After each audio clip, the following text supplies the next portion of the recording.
How you guys doing today? It's Anthony Gangi. Welcome to another episode of Tier Talk. Guys, today we're going to be talking about PTSD, correctional officer suicide.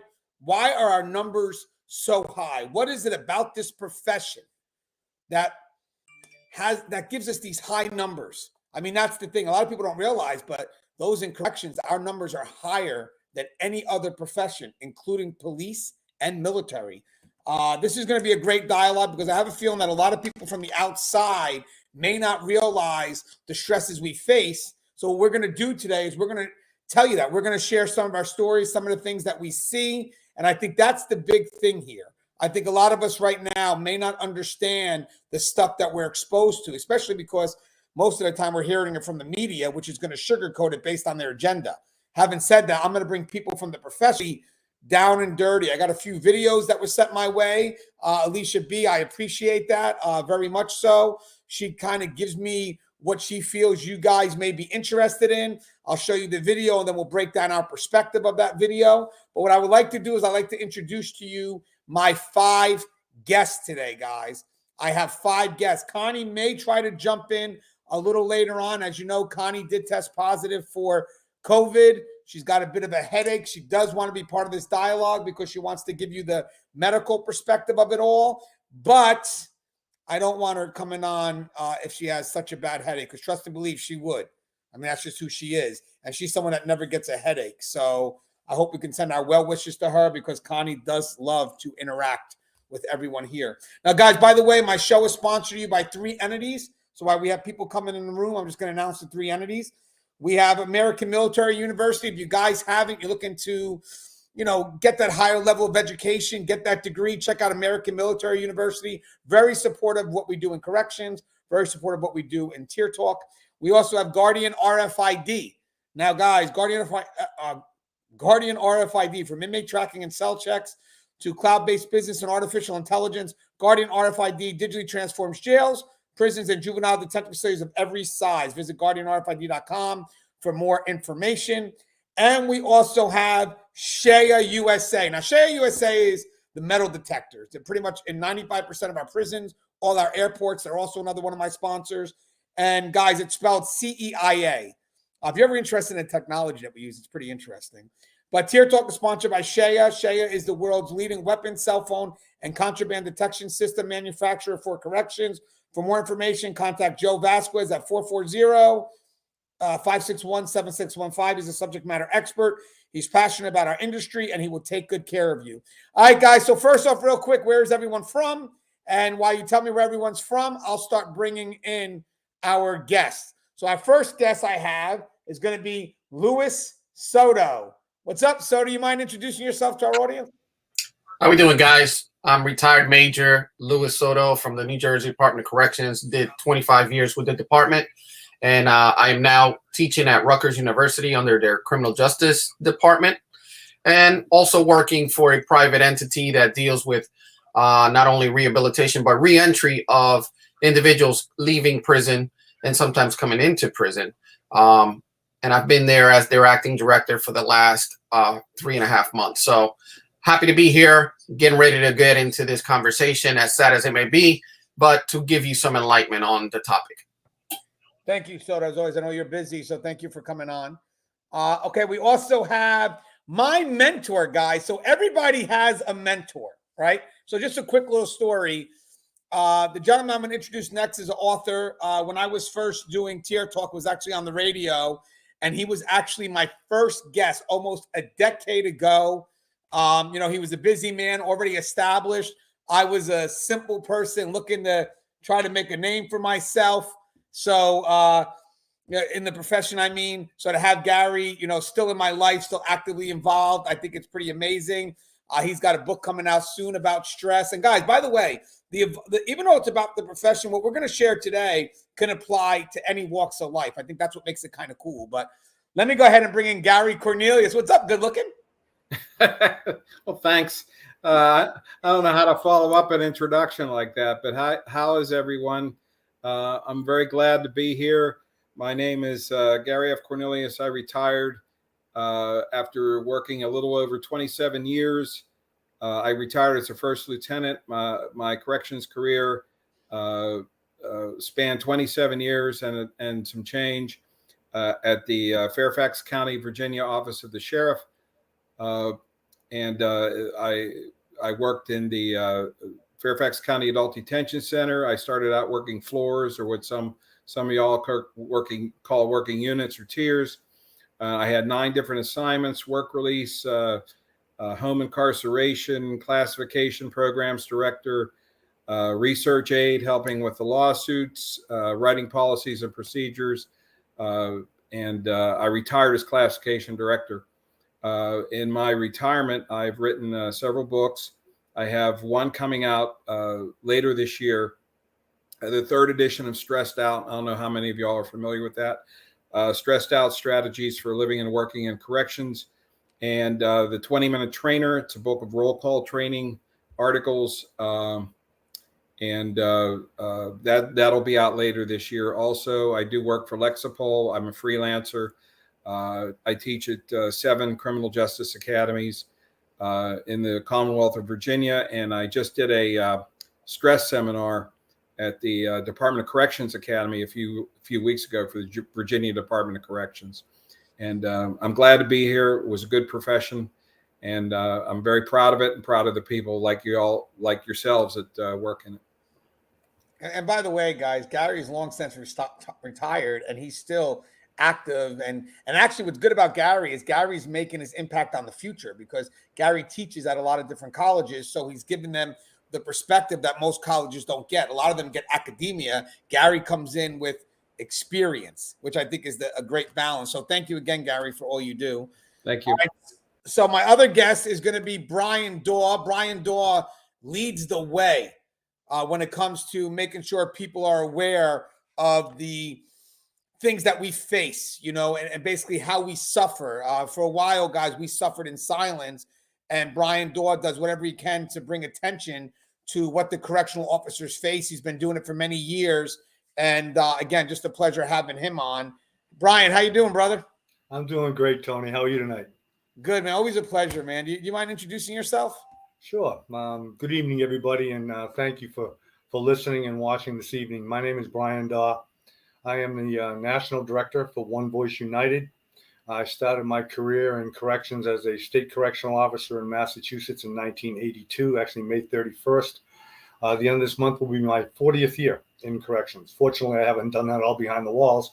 The last 24 years, I've been working on the national level with officers all across the country and their unions as well, to bring awareness to a lot of universal issues that we face in corrections.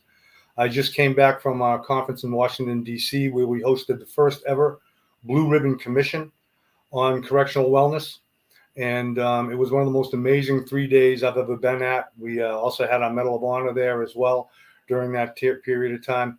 Unquestionably, mental health in corrections and our stress levels is the most important thing that we deal with on a regular basis. And it's an incredibly important topic. And I'm very grateful to have the opportunity to be here and talk about it a little bit tonight with your experts.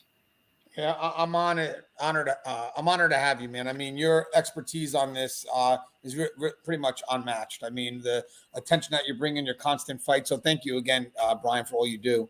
Thank you for getting the word out, Tony. I'm trying my best. And again, we're family.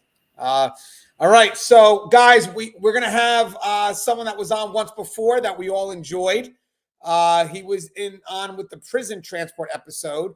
He's out of Texas. But he's also very familiar with this because he also has worked in very active facilities. So he knows how these incidences, these situations can affect us mentally. And we have Joe Papanio. What's up, Joe? Good evening, Anthony. Welcome, everybody. My name is Joe Pomponio. Recently retired from the Texas Department of Corrections as a lieutenant with almost 30 years, 29 years and 6 months.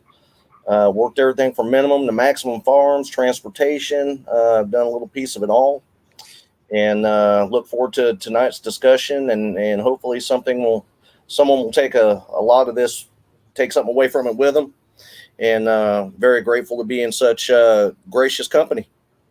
Yeah, guys, as I said, it doesn't just apply to our profession. I think actually, because we could be on the extreme of it all, you should listen to our advice, because I think it's going to really come from some serious experiences that we have faced. So I think it's pretty cool to be able to discuss it with both people from the inside and from the outside.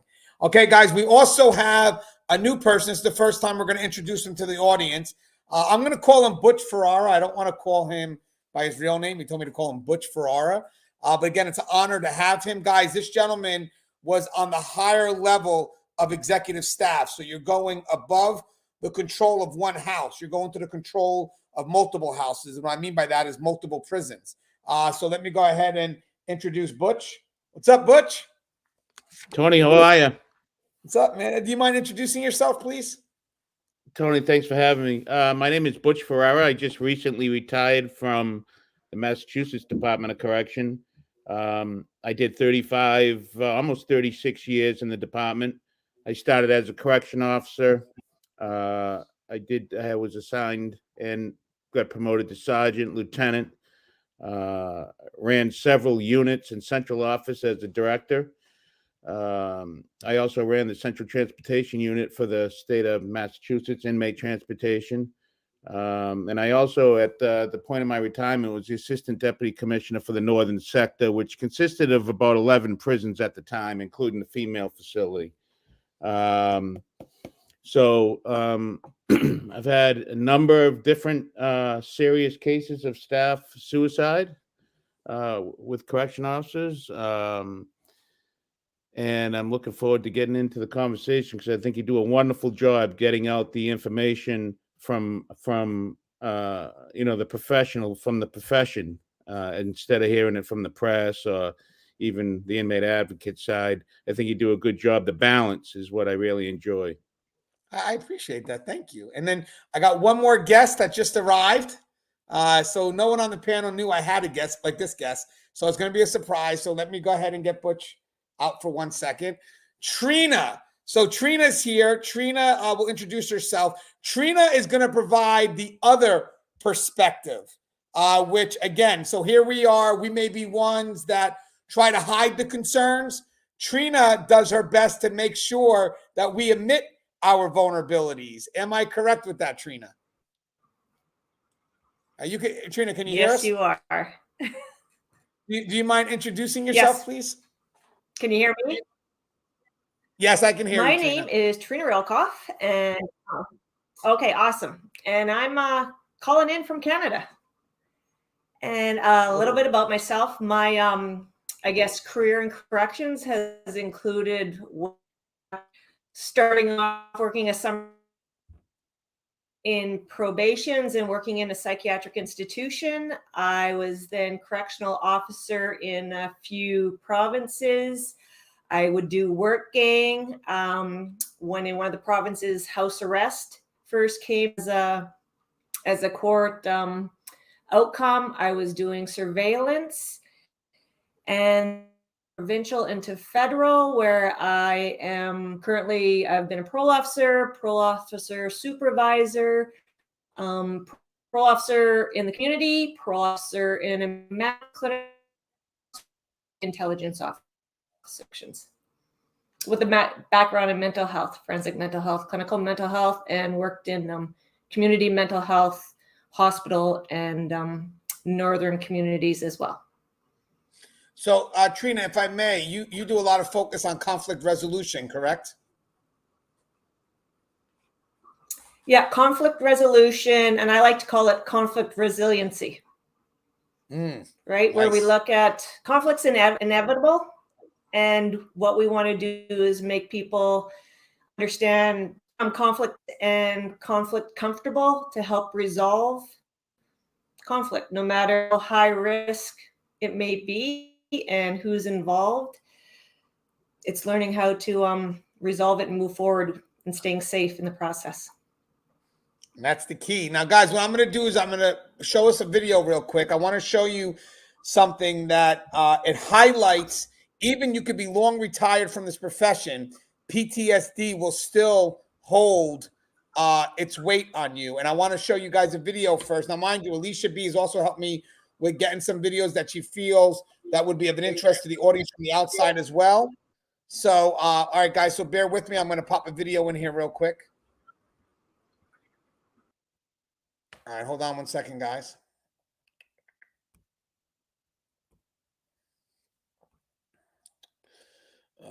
let's see. Here it is. I mean, look at me. I put 32 years in, and I'm still screwed up from PTS.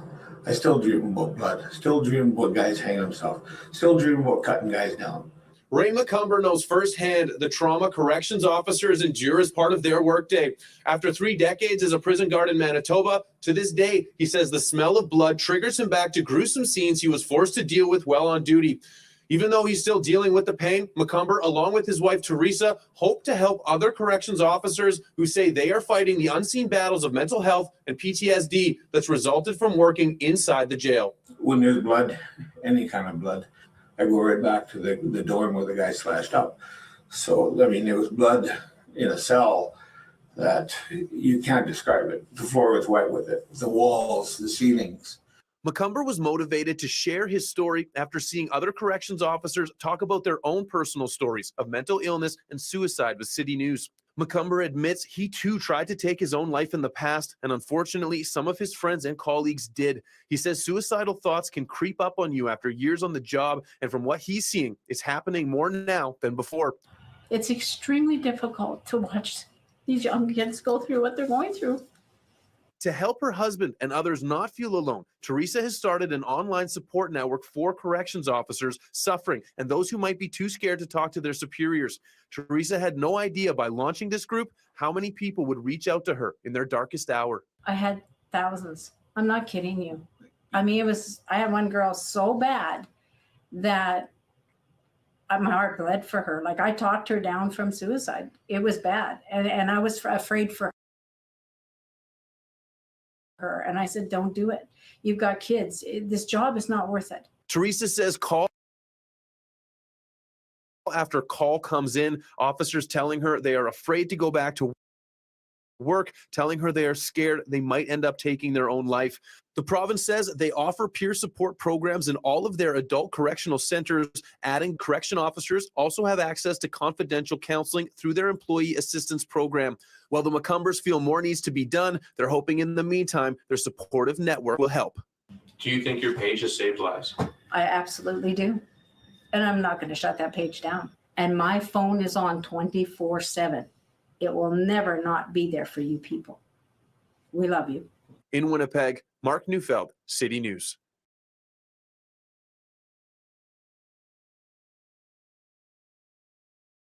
So, guys, obviously, this is guy 32 years in the profession. I want to get Brian on first.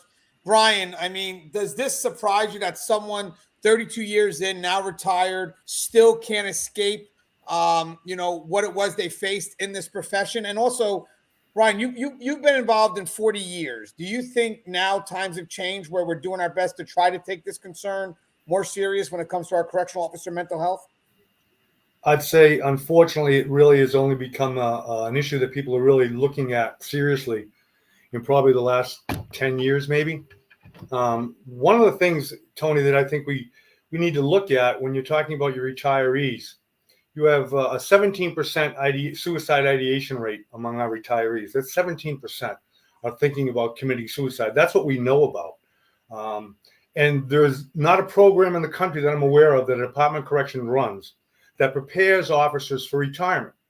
We have to understand and we have to realize that for 20, 30 years of our lives, our lives depend on our safety, and the safeties of our brothers and sisters depend on our ability to control the situation, for inmates to listen to our control methods and adhere to our authority.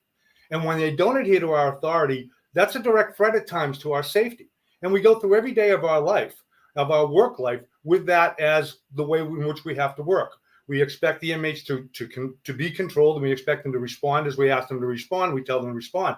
Now, after that career like that, and you get into the real world, and you're out there all the time now, no one's responding to your authority. Everything starts to seem like it's a threat, and it never goes away. It's cumulative, and it keeps adding on and adding on. We need programs for our retirees to be prepared for retirement, for that incredibly different social dynamic they're going to be working in, and to provide them with counseling after retirement. One last thing, and I know you got a lot of other guests here, but PTSD should be PTSD.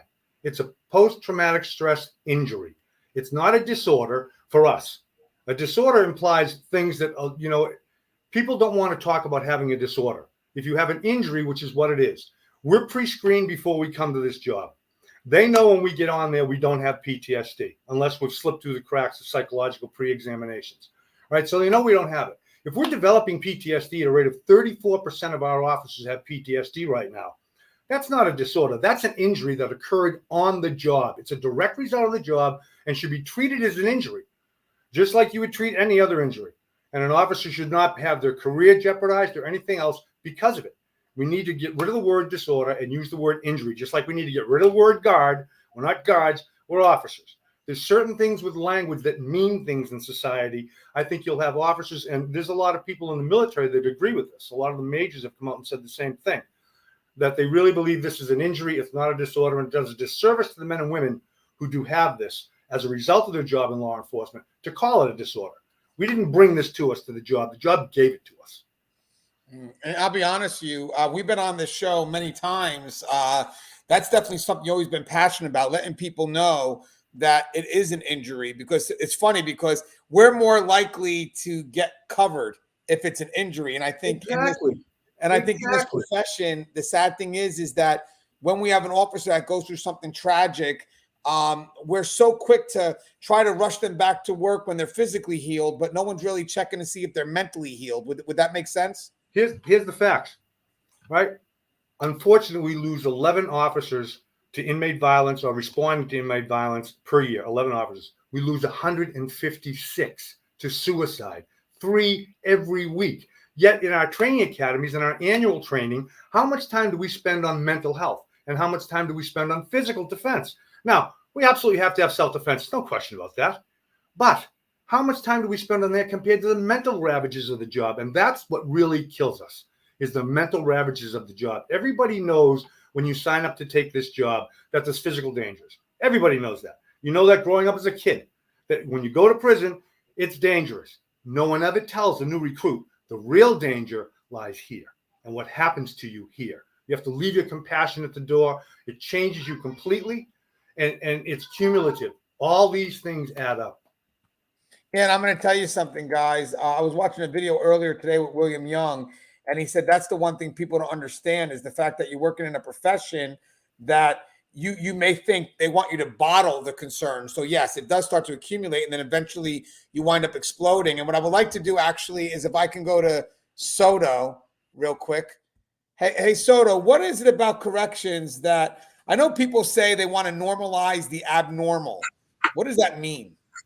You know, we become accustomed to seeing so much traumatic or trauma or incidents inside of corrections that you got to understand us as a culture, as a group, right? We kind of like normalize things. Like we see an inmate fight, we think it's a normal day. It's part of our 8 hours, or it's part of our week, or responding to something, or somebody attempting suicide like an inmate. We see so many things that our own culture, right? Correction officers, supervisors, officers, first line, we all see it and we say, yeah, it's okay. That was a good one, or that was a bad one, or, glad it wasn't us. And we kind of like normalize this traumatic experience that we see every day. Sometimes we don't pay attention to 1 or 2 or 3 officers that may have a problem with it, may really have that, early signs of PTSD. And again, I like the term, call it an injury. But like you said, Anthony, does management see it? And if we call it an injury, are we now looking behind it, the whole thing, and saying, oh, now they're going to go out on workman's comp or as sick leave insurance or whatever it is? But it's very, very traumatic. We see a lot of things. Now, don't get me wrong. It is a great profession because sometimes we go in and nothing happens, guys. We clock in, we clock out, we did our time, and we're back home safe and sound, right? But it takes a mental toll, and we need to address that. We need to address the mental health. I see that a lot in the comments today. Yeah, and you know what, Soto, let me, you mentioned something about management. I'm actually going to bring in, if I could bring in Butch. Butch, there was a question asked by, I think, Steve Trucker. He goes, Anthony, does warden or upper management give help on suicide or PTSD of correctional officers, or is it brushed off? Now, Steve, if you don't mind, can you explain a generalized structure of basically, the rank and file? So warden, they would be probably running the house, but we also have people that are above them. So, where do you think people tend to find it to be most? I mean, have we changed? I mean, do we find it serious at that immediate level, or are we pushing it up at the highest level to see if they can do anything? That for me, Anthony? Yeah, that's for you, Butch. Okay. So, I can really only speak directly for one agency, but I know that several different agencies around the country have similar programs. Now, in the last 10 years, as Brian indicated, with the war in the Middle East, with a lot of veterans coming to work for us in corrections, we have folks that are coming in with some underlying conditions already, that have some PTSD from combat. So there's been a big push in the profession for agencies to come up with employee assistance programs, which started when they first started. They were a small operation, and now they've grown to a pretty good sized unit in central office, which services the entire agency, not just correction officers, but everybody that works in the department. It's not just suicide, but it's an employee assistance program where it got to the point in Massachusetts where we had some very, very significant and severe incidents where we started to notify the employee assistance program from everything from bad news to disciplinary issues for staff, significant incidents, whether it be inmate suicides, inmate deaths, staff assaults. The wardens had a responsibility to bring the stress unit folks or the employee assistance people into the facility to speak with everyone that was on the shift or directly involved in the incident. Because what we found is a lot of the staff, although they needed help or wanted to speak with someone, would never reach out in corrections. So we tried to facilitate that contact by making a referral and then having the employee assistance folks reach out to those employees individually. Now, did those employees, are they somewhat required to participate in the programming? No, but we did reach out to them to get the process started. So, I'm talking, bad news, family issues, abuse, or what appeared to be abuse of sick time, or tardiness issues, attendance issues. We would make referrals directly to those folks so that they could reach out to these employees to see if they could help in any way, or if there's any underlying conditions.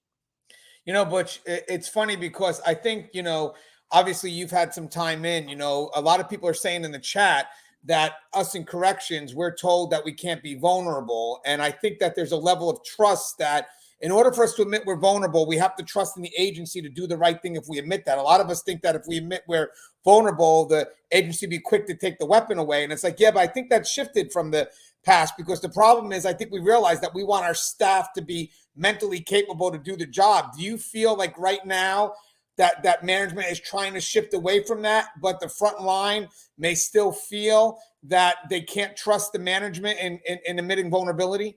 100%, Tony. 100%. You, I think I mentioned to you that you walk the walk.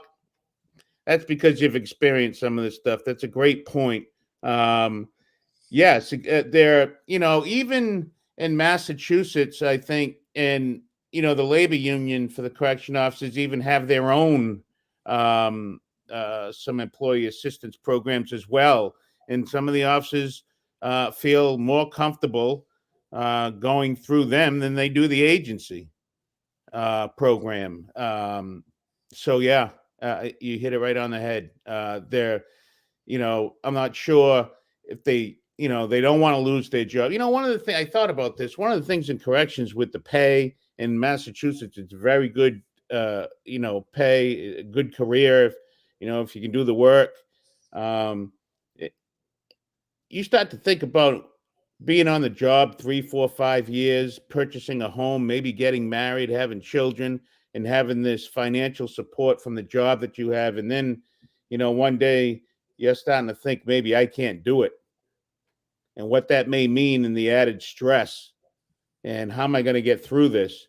So yeah, I think there is some fear. I've seen it. I've talked to officers that have told me, if I report this, or if I discuss those things, I won't be able to work here or there. That is an issue, Tony. Yeah, and I was going to get Gary on.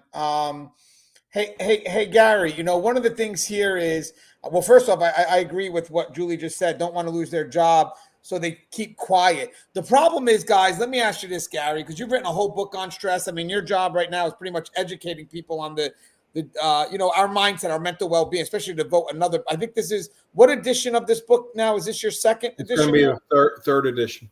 Third edition. So obviously enough to keep on revisiting. Now, let me ask you a question. Do you also think that sometimes our peers don't allow us to come up front? Because even if there is a trust for management, do you think sometimes our peers may be cynical and they may not trust management because we have that generalized animosity? So like if I'm management, I'm trying to make a good attempt, all of a sudden, people don't want to trust me, so therefore they don't make the attempt. We've had some good comments, and I want to talk about the head of the agencies a little bit. I saw some comments where corrections officers are supposed to hold it in.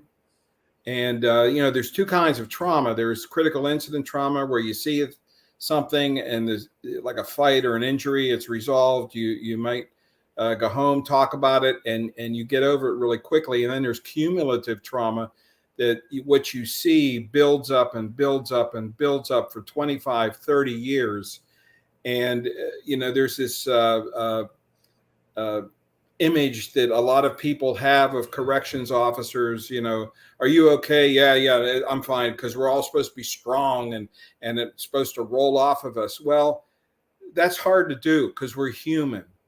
And I tell my classes, stress management classes, I admire people that go into a building every workday and it's full of people that try to resist their authority, get over on them, manipulate them, and don't want to be there.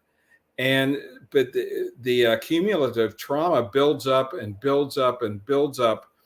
And then, your supervisor will walk by. You okay? Yeah, I'm okay, Sarge. I'm okay. I was a burnout. I talk about this freely. I was a burnout, and I went and saw the head of the jail, the major. I went up through the chain of command, and I told my superiors that I wanted to transfer, and that head of the jail was so open to sit down and talk to me. And we need supervisors like that.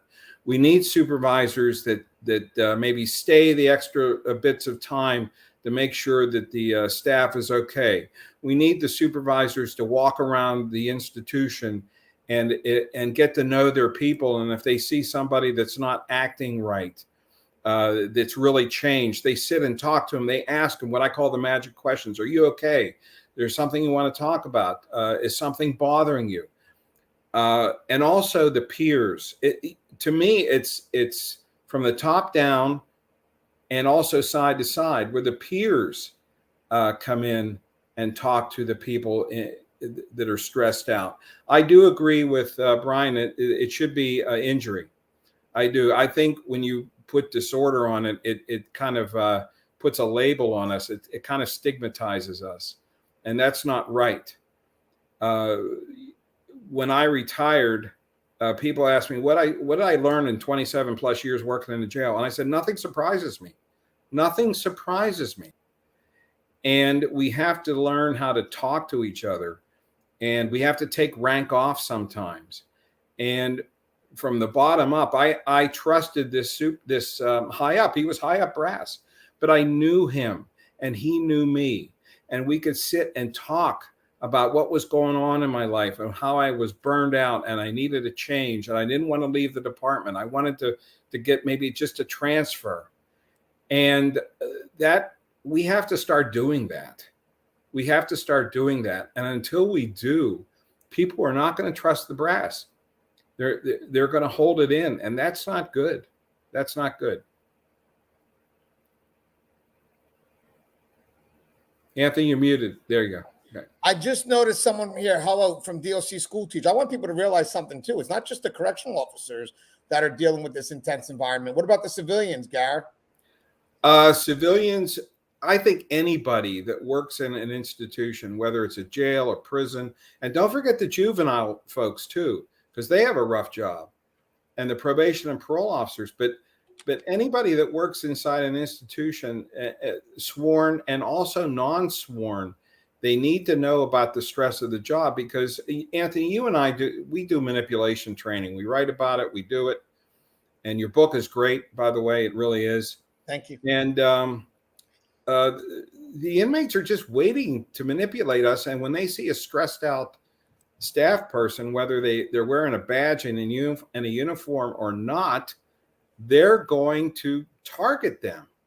They're going to target them. And, the stressed out staff person, they have a void. It might be, they don't have anybody in their life at home to work with them through the stress. They might have financial problems leading to stress. And the inmates are just waiting. They're just waiting. And civilians need this training too, because they're in there with us. They're in there with us. And stress, it can kill your career. It really can. Yeah, and I'll tell you something. I want to get Joe on real quick. So, Joe, listening to this show, you've been obviously in the field for a while, just recently retired. What are some of the incidences that stand out that, as much as you want to kind of get it out of your head, they still remain? Like, what are some of the things that you witnessed in your career that literally still have an impact to this day? Well, I was just kind of talking about it in the chat room. The first major incident was my third week on the job at a maximum facility. I was working the West Rec Yard outside, and back then, this is, you're talking about days before we were authorized to carry on person chemical agents. And all I was armed with was an old Motorola radio that, went from your hip down to your kneecap, because the battery pack was about 8 inches, 12 inches long. And at that time, two rival gangs who were both Hispanic were at war with each other. And somehow these two gangs got let out onto the rec yard. And I watched one Hispanic walk up to another Hispanic and shank him in the gut, and pretty much gutted him on the rec yard. And when the convict hit the ground, the Hispanic, or the suspect with the weapon, reached down, grabbed a handful of this guy's intestines and threw him up into this the Israeli wire on the rec yard fence. So I'm standing there in just total shock and disbelief. And this is my third week on the job now. And remember, back then there was no field training officer. You came out of the academy and you hit the ground running at that point. Convict pretty much taught me my job when I walked in the gates. Anyways, so this convict, after he shanks this guy, he walks over to me about 6 foot from me. He drops the shank, prones out on the ground, and he says, I'm done, boss. And I'll tell you, it took me a good 5 minutes after I made the call on the radio to get cuffs on him, because I was shaking like a damn leaf. And medical shows up, and of course, the guy's already gone. And I'm escorting this convict down the hallway, and I'm still shaking like a leaf. I got blood all over me. And this, the convict that committed the homicide is looking at me. He says, "Hey, boss, calm down. It's over with now. It's all done. We were never going to hurt you. We just had a score to settle." And I'm thinking, calm down. You just emptied this guy's guts on the rec yard in front of me and threw him up into this Israeli wire. So, yeah, 3 weeks into the job, I had to kind of second guess myself in my career choice. It was pretty wild. About 2 years later, I promoted up to sergeant, Of course, I didn't tell anybody that, I was having nightmares about that incident for weeks on end. It kept me awake. I sucked it up, just like we were taught to do. Suck it up and drive on. And from that point, I started promoting. I promoted from sergeant to lieutenant, and I stayed a lieutenant for about 24 years. And I think the biggest things that probably still stay with me were the 9 officers I've lost over the course of my career, plus 2 lieutenants and a sergeant. And I still remember their names from the 90s up till now. I think about them every day. And you don't realize how much that really affects you when you retire. I can tell you that I can feel a difference in myself. I can see a difference in myself. My wife can see a difference in me. If you think entering into this job that it's not going to change you in some sort of way, you're absolutely wrong. The job changes you either slight or moderate or massive. You start with the little things. You go to a restaurant and you're no longer sitting with your back towards the entrance door. When you get out of your car to go to Walmart, you've locked your car in your head, but you get halfway across the parking lot and you got to lock your ass right back because you just got to lock that car one more time. I'm telling you, that's when you know the job's changed you because you're not right. And of course, even when we teach, I've taught the academy as well early in my career, and we talk a lot about offender mental health, but we really touch lightly on employee mental health. We never really talk about it in depth. So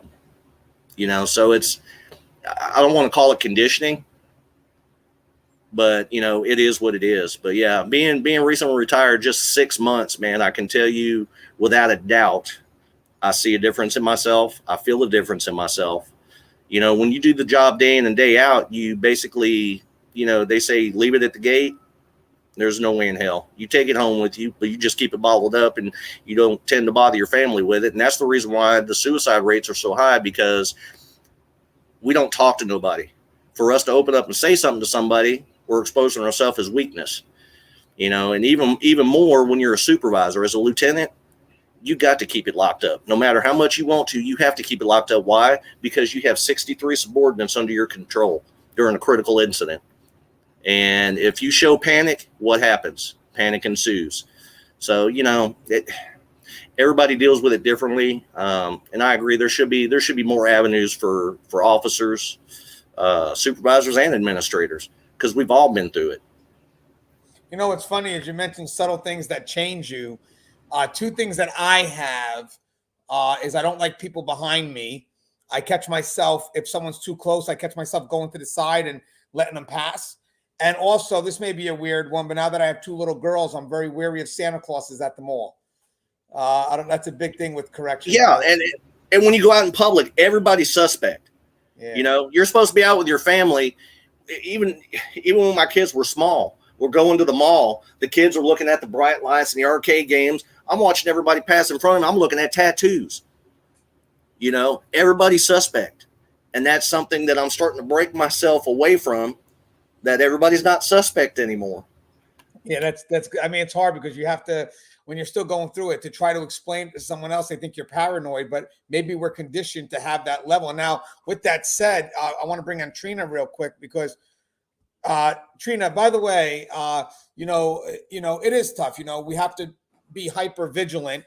And the moment we feel that we're vulnerable, what about if we can't escape that vulnerability? What about if now we admit it, and now, because now it's out there, there's no way ever to go back to where we need to be? Do you think the fear to admit you're vulnerable is related to basically our relationship with management? We don't want to tell them because we don't trust them.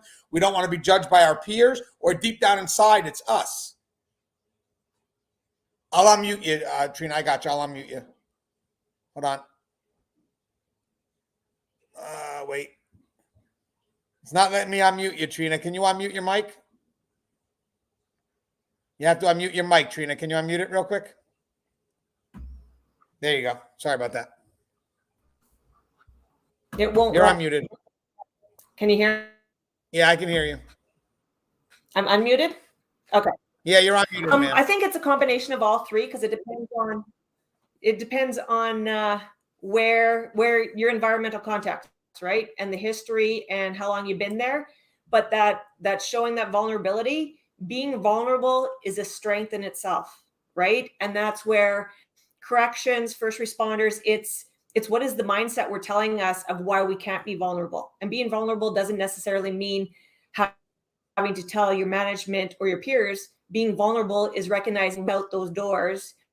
I used to work in the Max. I had to go steel doors just to get to my office, right? So it's when you're walking out and you're hearing that last door slam. If I'm vulnerable, I need to be vulnerable to myself.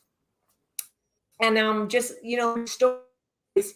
When you work inside the walls, you're institutionalized. I moved out of a maximum institution into a community where I did a 2-year stint in veteran affairs case management. And the one helped me recognize how institutionalized I had been so many years inside was that I didn't have an office and I didn't have to go through 12 steel doors that were controlled by the correctional officers, which I used to be one way in my early 20s. Was in an office that had just partitions, and everybody came to greet me every morning and say good morning, and everybody was getting in my space. And I was overwhelmed because when you're in an institution, you know how to, like, as the parole officer, I would go into my office, and when I'm ready to come out, I'll come out, and I don't want everybody like crowding me. So it was the first round of what institutionalized felt like, which then having a background in mental health and in trauma was recognized. I'm not going to be vulnerable to myself. How can I help protect myself for future trauma, future incidences, future experiences? I'm working in corrections. It's going to happen. So that's where, looking at the vulnerability, you got to ask yourself, who are you afraid of being vulnerable to? Because when you're working inside, you're institutionalized. That's just part and parcel. And that's part of when you hire the need to de-escalate and to go work on self and work with whomever you feel comfortable to help you de-escalate and de-institutionalize. Conversations with the guys I supervise now, and they just get out, I go through a trauma-informed process with them to help them recognize the trauma experiences and that hypervigilance even they're experiencing coming out on parole, because it's human behavior. We can't avoid it. Here in Canada, it's recognizing and kind of focused on, and my retirement, I truly believe in it, is the importance of becoming trauma-informed. When you're trauma-informed, and whether you recognize it or not, when you're working inside, you're watching the offender's behaviors. You are recognizing if there be changes and if you might have to intervene or if there's a crisis. Right? You become actually trauma-informed and learn more about trauma responses and what they look like for yourself. You are proactively mitigating future ingrained trauma responses. And when you're looking at the PTSD, I agree, it shouldn't be a disorder. It is an injury, but it's also recognizing that you can have PTSD growth, right? You can have PTSD growth with it, but you have to understand and learn what is your traumatic response. And when you're having those traumatic responses, it's not cognitively, the body remembers, it stays in our cells. So you can actively go get some talk therapy, but your body's going to be remembering what had happened, and it keeps you in that hypervigilant state. When I heard, I can't remember who spoke to it, but said, you're retired and, you sit facing the door. I started giggling. I'm like, oh, that's actually going to change. Right? Because it's a natural thing, especially for police officers and police. You are on hypervigilant all the time. One thing that I just wanted to add that's really new in the world.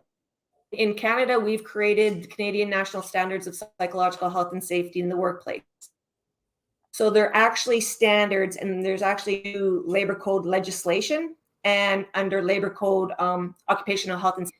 Effective June 2021, health and safety has become ISO standards. So over 25 countries have signed on for these standards. And what does that mean? It doesn't matter what work you're in.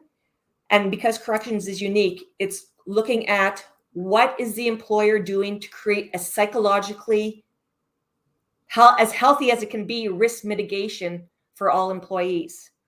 And that is creative and for the environment you work in, but it is the worldwide in occupational health and safety that we need to create psychologically health and safe workplaces, and especially in higher risk, high volatile, violent environments of how can we keep safe? How do we embrace, how do we support each other working in this environment? And we all work in this environment because of a certain personality, otherwise we wouldn't be here. And we're doing reasons, recognizing, be proactive and try and stay healthy as we can be while we're working and pre-retirement. It's learning more about becoming trauma informed, because that way you'll learn about your own trauma responses and you'll be able to read your body. And when you need to admit to yourself and have a conversation, I need to be vulnerable and go check in with somebody before it's late, before I've reached that point of denial association where you just stop feeling.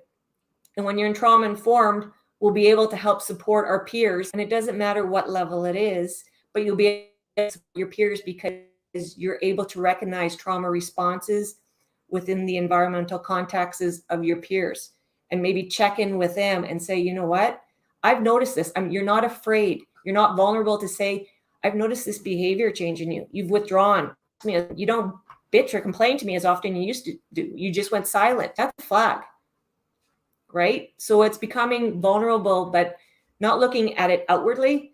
Are you vulnerable to recognize you're afraid to be vulnerable and take care of yourself prior to that point of no return?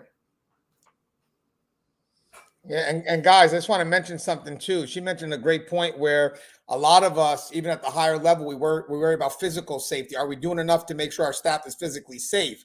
But there's another added element to that, is the psychological safety. You know, when you have a staff member that go through something traumatic, don't forget, guys, they have to go back into that same environment again.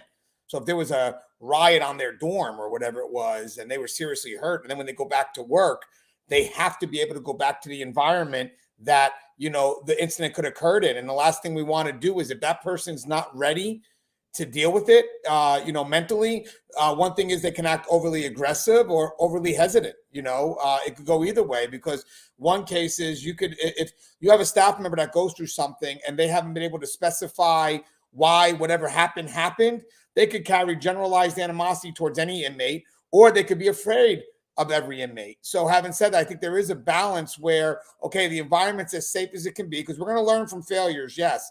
But what have we done to make sure that the employee is where they need to be mentally? Because don't forget, guys, if they're not where they need to be mentally, they're going to be next to somebody. And that somebody's going to be relying on that person for their life.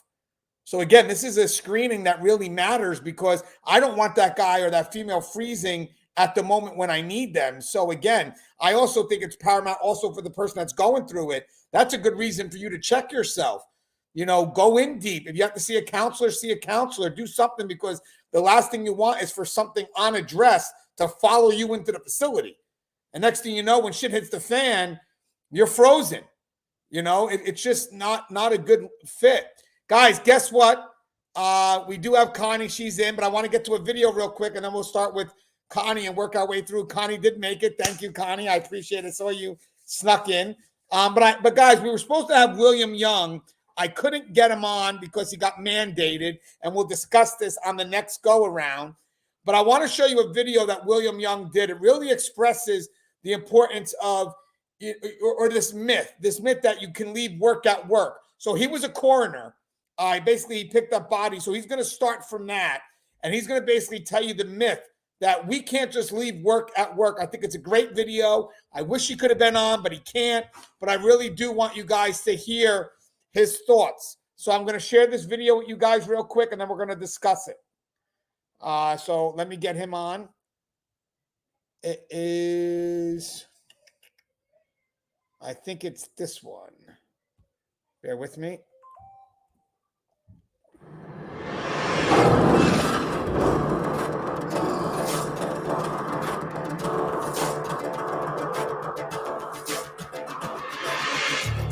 guys doing today? It's Anthony Gangi. Welcome to another episode of On the Line. Today I'm going to give the video to William Young again for part two on dealing with post-traumatic stress disorder. William Young is an expert. He leads in the field. He has books in the market. A great book right off the bat is When Home Becomes a Housing Unit. Very relatable to this field of corrections. But the key to this video that I'm going to show you from William Young is that this can't just be turned off. You can't just leave the profession and it's all well and good. We learn to rationalize this behavior. And for many, they see it as being irrational, but we see it as rational. And William Young is going to hit home with some real life experience that comes from him, inside his heart, telling his story. And it's definitely worth hearing. Go ahead, Will.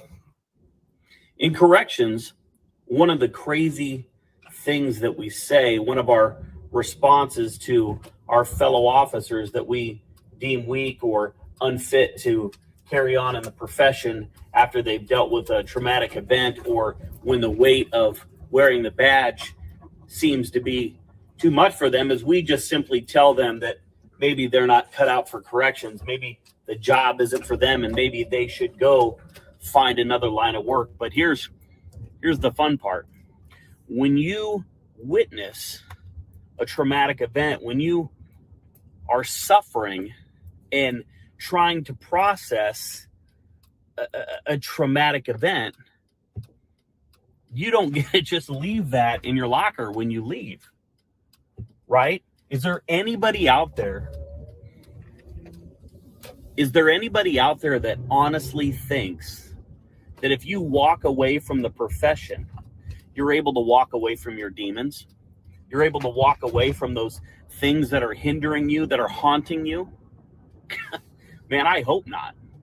If it was that simple, combat veterans wouldn't have a problem, right? They could leave all of that death and destruction overseas, right? Okay, so if that's not a good enough example for you, try reading or researching the hundreds of stories about police officers and firefighters and correctional officers that have retired, that end up taking their own lives because of the things that they suppressed, because of the critical incidents that they compartmentalized while they were on the job, because of their refusal to acknowledge and to recognize that the job, the profession that they chose to do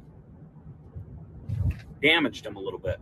I'm going to share a couple of stories with you, a couple of first-hand accounts that it is not just as simple as walking away from the profession.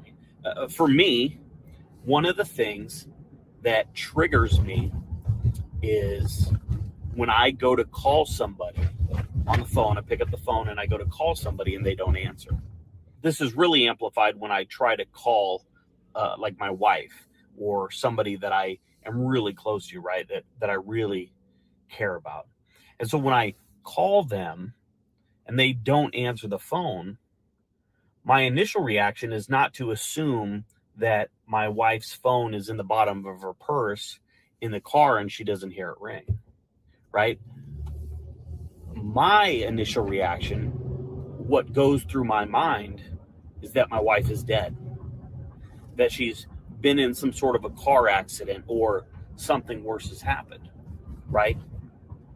And I know that's from the days that I worked at the coroner's office, that I worked for the mortuary transport company, because I spoke to hundreds of family members who were crying and screaming and told me that they just got off the phone with their loved one, that they just talked to their dad or their brother or their sister or their husband or their wife just a little bit ago.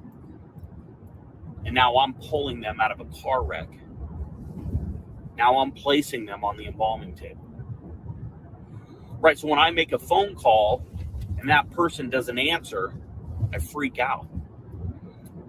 And I try to call again. And if that person doesn't answer again, I freak out again. And my body starts having this reaction, this mild panic attack, until that person calls me back, until I know that they're okay. It's a unreasonable reaction to somebody's not answering their phone, but that's what happens, right? And I haven't picked up a body for 15 years. Maybe longer now, 16 years. But that's what happens, right? Let me share another story with you. This is a better one. This is a better one, right? If you still think that you can quit corrections or quit law enforcement or quit nursing and you could go work at a job where you're not going to have to clean up any blood, you're not going to have to fight anybody, you're not going to have to do any of the, matter of fact, you just push paper for a living. If you think that these things are not going to follow you, let me share another story with you. My son, who's in the military, was back home over the holidays, and I was going to take him to the airport in the morning. And at 4 o'clock in the morning, I was going to get up, gonna take him to the airport. Well, I woke up, I got myself a cup of coffee. I didn't hear him stirring downstairs, so I went downstairs. Now, I went downstairs. I went into his room. His lights were on, the door was open, and his bag was packed, sitting on his bed. He wasn't there. Now, I want you to think just for a second what would happen to you if you opened the door to your child's room. He's an adult now, but you open the door to their room and they're not there. And they're supposed to be there. And everything is staged, right? Everything is, the lights on, the room's clean, the bed's made, the bag's packed right in the middle of the thing. What would you assume? Go ahead, answer. Probably not what I assumed. See, in my mind, I was back to my funeral home days. I was back to the first crime scene that I ever walked in on. I have been in hundreds of homes where a person who has taken their own life has cleaned their house, has laid out their pills, has left notes for their friends and family member, who has given away pets, who has closed their life so they could leave it. So here I am, 4 o'clock in the morning, cup of coffee in my hand, standing in my son's room that looks perfectly staged. And I panic. Now, my son has never given me a reason to feel like he would ever do something like that. There are no signs, there are no symptoms. But that's not how this thing works, right? It's not about him. It's about what's going on in my brain. It's about what I stuffed way back in the attic of my mind, right? So where a normal person would probably just turn around, go upstairs, get their phone, give them a call and see where they're at, I didn't do that. See, in my mind, I knew exactly what was going on. And so I walked to his closet. I walked to his closet and I got ready to open it. And in my head, I saw somebody hanging behind the door. And I opened the closet door and there was nobody there. Of course there was nobody there, right? There was a logical explanation for where my son was, but I hadn't got that far yet. And so what do you think I did then? I opened the closet, he wasn't there. What do you think I did then? What would you have done? I turned around and walked to another closet and repeated the same process, and my stomach was in knots, my pulse was racing, my breath was shallow. And I opened every closet door in that basement. And every time I opened the door, all the people that I've seen hanging in my life flashed before my eyes. And I started walking up the steps. He's not in the basement. He's not hanging in any of the closets. Started walking up the steps, and my wife sent me a text and she said, "Hey, is he here?" I don't know. Let me see if the car's here. And so I walked to the garage, and you know what? You know what I thought was behind that garage door? Go ahead. Yeah. I thought I was going to open that garage door and see somebody hanging from an extension cord in the middle of the garage. Now, do you know why I thought that? Because I've been in that situation several times. That's why. Oh, wait a minute. But I quit that job. I haven't seen somebody hanging in, I don't know, forever. Isn't that supposed to just go away? No. So I opened the garage door, and guess what? There was nothing there. And the vehicle wasn't there. And he texted me, he said, Dad, I ran to the gas station real quick. I had to grab something to drink. I'll be home in 3 minutes. And I was fine.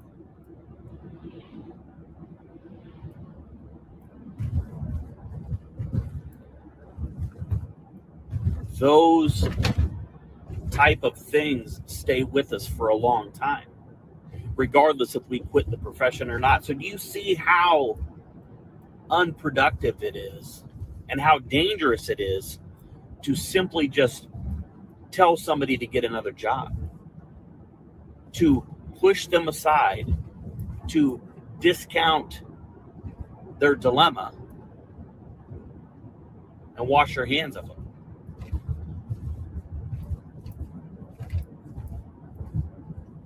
Intrusive thoughts are no joke, man. These tiny little cracks are no joke. I spoke to a friend of mine that retired from corrections. He worked corrections 24 years. And we were eating lunch the other day, and he was talking to me about a situation he had at work. He works in a cubicle now. And he said a couple of loud bangs went off. And before he realized what he was doing, he had jumped up out of his desk. He had grabbed the fire extinguisher that was hanging on the wall by his desk, and he was running toward the source of the sound. He didn't even know what the sound was. He didn't even know what was happening. It could have been a ladder falling. It could have been anything. But because he was trained, because of his past experiences, not only did his body react, but he physically got up out of his chair and started running. And he was halfway down the hall. Can you imagine this? Imagine you're a millennial or just an office worker, right? A polo wearing, doctor wearing office worker. And you're just sitting there pushing your papers around, and all of a sudden your coworker, your big kind of crazy haired coworker, comes running down the hall with a fire extinguisher.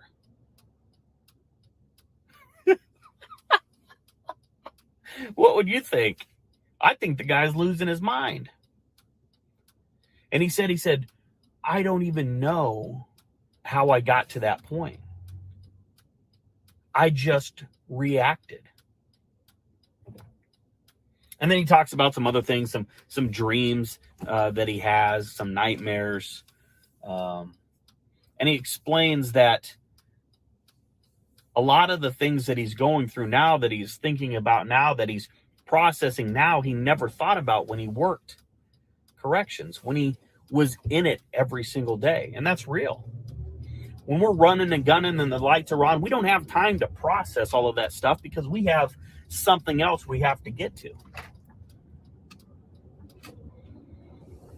But the notion that this all goes away when we stop working the profession is ludicrous. Because as soon as our support leaves, as soon as the life goes out, and we're sitting there in silence, that's when these things sneak up on us.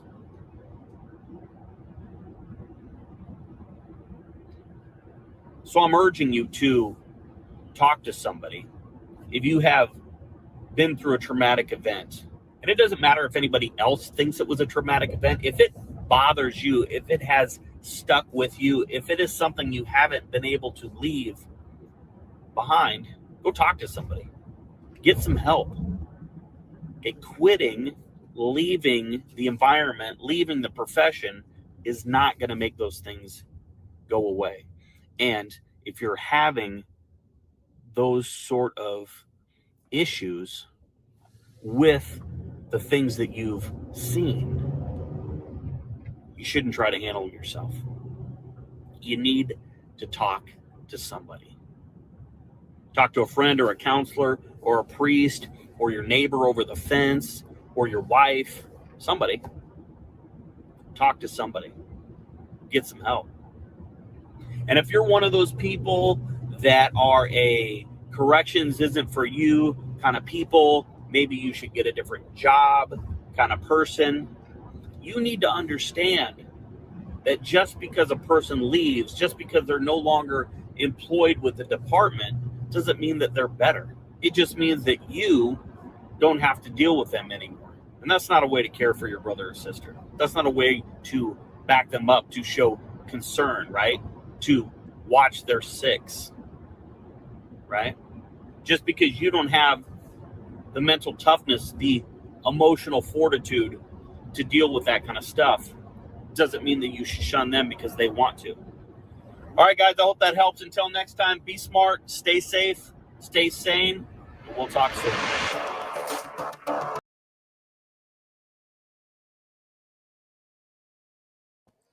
So that's William Young. He will be on. We'll get him on. He has his own channel called Just Corrections. His main thing right now is to get the word out there. He partnered up with Brian Dorr recently. They went to Washington, D.C. Definitely got the word out there. Great video. If you get a chance, I'm sure Brian could tell you how to find that video. But I have Connie here now. First off, I want everybody to know something. Connie is on here on her own free will. I just want to, because people are going to think I forced you, or they're going to think something, and I want them to know that I would never do that. If you look at my text, Connie, I did show some sincerity. I even asked you today before I said, could you do the show? How are you feeling? So I've grown. I've grown. Would you agree? Yes, he has grown a little bit. He did at least ask, how am I feeling today, before he said, are you going to be on the show at 7:00?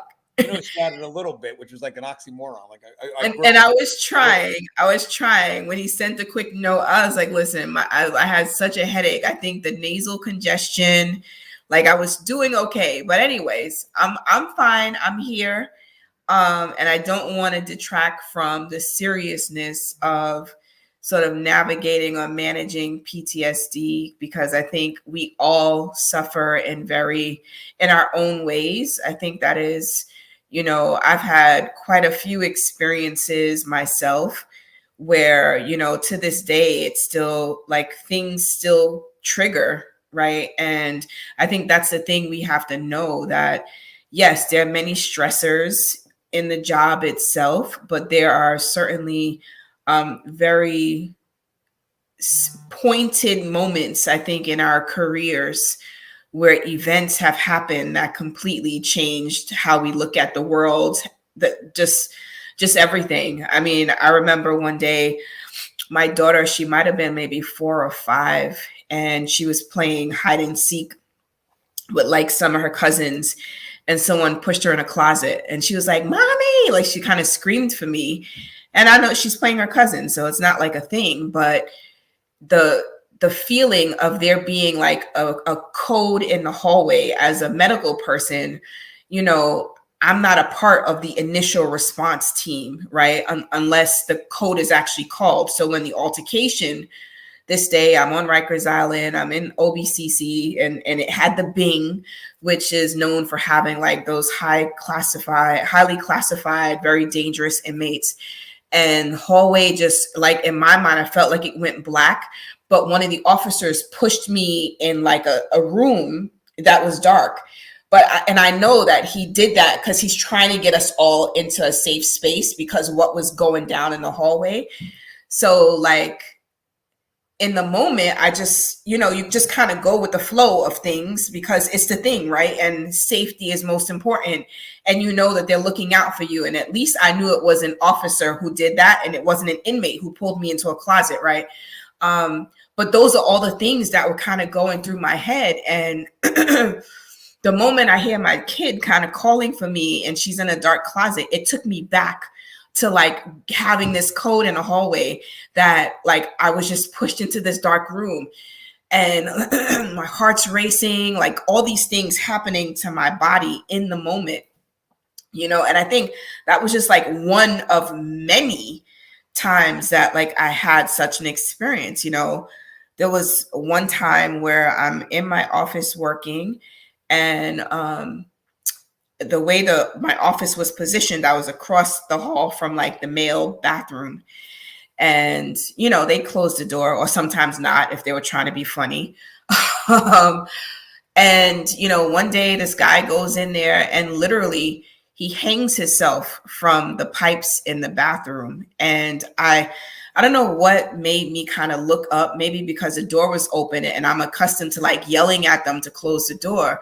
I look up, the door's open and he's hanging, and like I'm frozen in for a moment, right? But like I jump up and I'm calling for my clinic officer. He comes running down. The other officer comes running down. One person is lifting him up so that they could relieve the pressure from the noose around his neck and cut him down. But I'm standing there still frozen. And all I could see is like his eyes are bulging. He's starting to urinate on himself. Like all this stuff is happening. And there was no crisis response team who came to talk to me, right? There was no, let's help this person work through so that they can deal with it. It was almost like there wasn't going to be any post-traumatic response to the event, you know? So my boss at the time, the director of the program, you know, he calls to check to see how I'm doing. I heard there was a code. I heard you were involved. How you feeling? What's going on? I mean, he was very clinical in his approach anyway. So maybe they thought that that was enough, but that wasn't enough, right? Like, and it's not until like months later, as like, you know, you kind of sit in that a little bit and you're thinking to yourself, like, did I see that? Like, you can't unsee it.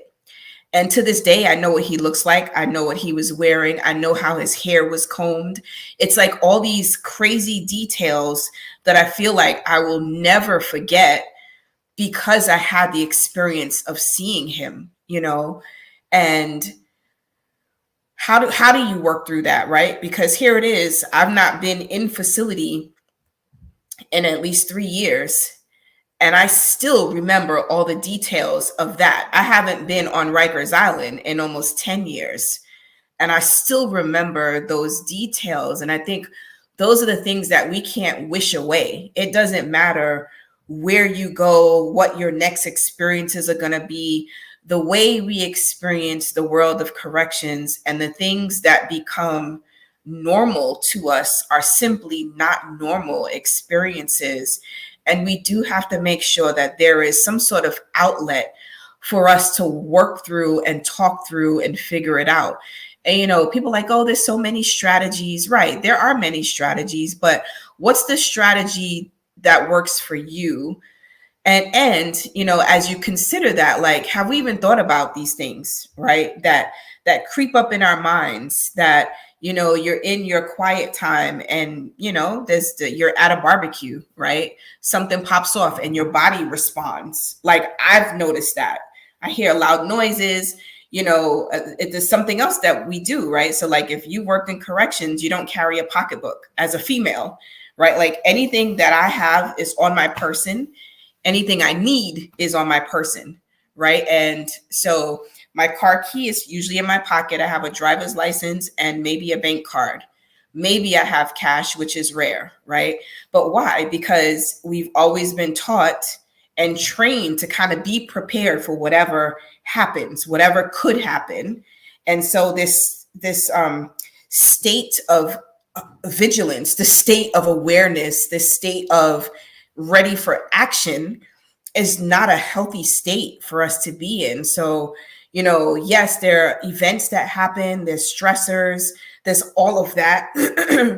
But I don't know that we do a good job helping people truly work through those things that they've experienced on the job. You know, look, yes, Alicia, that never carrying a purse is serious, right? But like, I realized that it's because when I started working in facility and there was like one day we were on a lockdown and I wasn't in my office space. And so I had nothing of my own with me. It was just kind of like oh, what do I do? You know, and that I was kind of stuck until the code was cleared or the lockdown was cleared, and then I could make my way back. But at the time, I didn't have anything. So now I make sure I have everything at all times, no matter where I'm at. I could be at my daughter's lacrosse game. I could be wherever, and whatever I need is in my pocket, and I'm good to go. But yeah, I don't know how we really work through those things and alleviate some of the stressors and pressures of working in corrections. You're muted. Damn it. I think that's why it's so important to have Connie on, because remember, guys, Connie presents that other perspective that somehow gets forgotten. I mean, Natalie out of Oklahoma is a teacher, and she came in and she reminded us, I'm a teacher. And I was like, wait a second, that's right. You know, you're in the same environment that we're in, dealing with the same stresses. And it's good to, you know, make sure that the information, you know, applies to you too, that you're not forgotten. And the funny thing is, I want to get Gary on, if you bear with me for a second, Connie. You know what's unique, Gary? I think when it comes to being corrections, being a first responder, whatever it is that we have to run to things right at the moment. We don't have time to process it while we're going through it. And most of the time when the moment clears, we kind of think we're okay with it until the next moment comes and starts to pile up. And then the problem is, I noticed that in our head, we start asking ourselves questions that lessen our motivation to go to the next one. You know, and believe it or not, guys, our thoughts are really based on, you know, what we ask ourselves to continue doing something. And the problem here in I think corrections sometimes is that we'll go through a concern, because by the way, guys, codes can happen at any moment. You could be done with one code, doesn't mean a second later you have to go through another one. So there's going to be some level of anxiety. But by the way, guys, there is functional anxiety. You know, it doesn't always have to be something that destroys you. There is some level of, we know something can happen in the next moment. So let's just be on alert. The problem is that when we're going through a day where, let's say it's busy and we're going through code after code after code, we don't get a chance to process it. And when it's all over, because it's past, we may think we're okay. And, you know, I think William Young says it best, you know, we're not okay. And it's okay to not be okay. But I think the problem with us, Gary, and I think your book, I'm probably definitely going to say it best, is that we don't have a chance to process things in the moment. We need the courage to revisit it. And I think a lot of people don't want to do that. They don't want to revisit it because the problem is they have a feeling that something will surface that they can't control. Would you agree with that? Yes. Yeah. And I think it helps when you talk to your peers and talk to others. We keep a lot, like I said before, we keep a lot in, and you see things, and like some of the conversation at the beginning of the show, we see so many things over the years, and we deal with so many people that the average person doesn't deal with. And the incidents could range from serious ones, you know, like fights and injuries and so forth, just a mentally ill inmate screaming in your face to whatever. And we think we're okay. We let it roll off. But I think we really got to get better at admitting this stuff can get to us. And one of the things that I think corrections, and I just wanted kind of a related topic,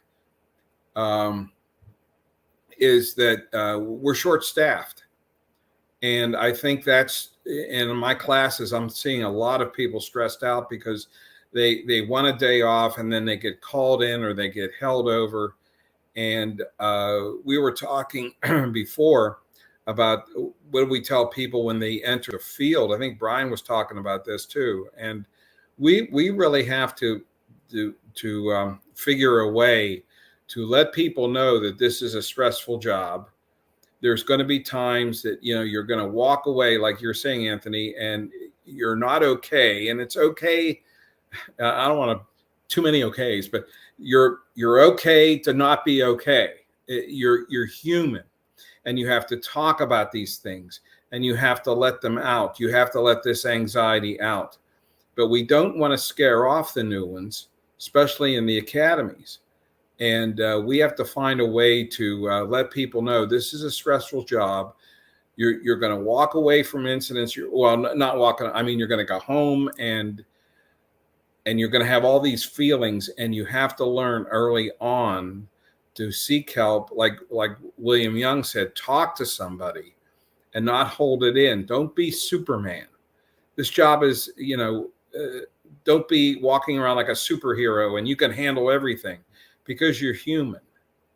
You're human. And you have to figure out a way, and agencies have to figure out a way to talk about stress, talk about PTSD, because it's an injury, and get people to talk to each other. And I don't want to scare any new officers off, because we're so shorthanded. We need these people. But I know of one jail, it's in Virginia, and I'm not going to say the name of the jail, but they're down 100 positions. And I know some of these, I know a lot of their officers, and they're having a rough time. They're having a real rough time. So we got to get out. We got to get on the ball and figure this out. Yeah, and I want to get Brian here for a second. Hey, Brian, you know what was, I know you showed something too. You have the book that says it's okay not to, yeah, there it is. I'm not okay. And I know William Young has another thing, says the nothing that never happened, the stress knowing that something could happen. So even if nothing happens that day, you're still stressed out because you don't know. So it's never, yeah, you may have an uneventful day, but you don't know it at the time you're going through it. So there is always going to be that constant stress. And I want to add something, because we are understaffed, guys. Now, this is where the outside may not know. We are severely understaffed nationally in corrections. And the sad thing is that when you see the inside of a facility, no one's going to show you it at its worst, because their pride is involved. No leader is going to sit there and show you how the facility is really operating. They're going to show you it at its extreme, stretched out best. But having said that, that's not how it operates normally right now. We have staff that are just facilities that are so understaffed that posts are not fully covered.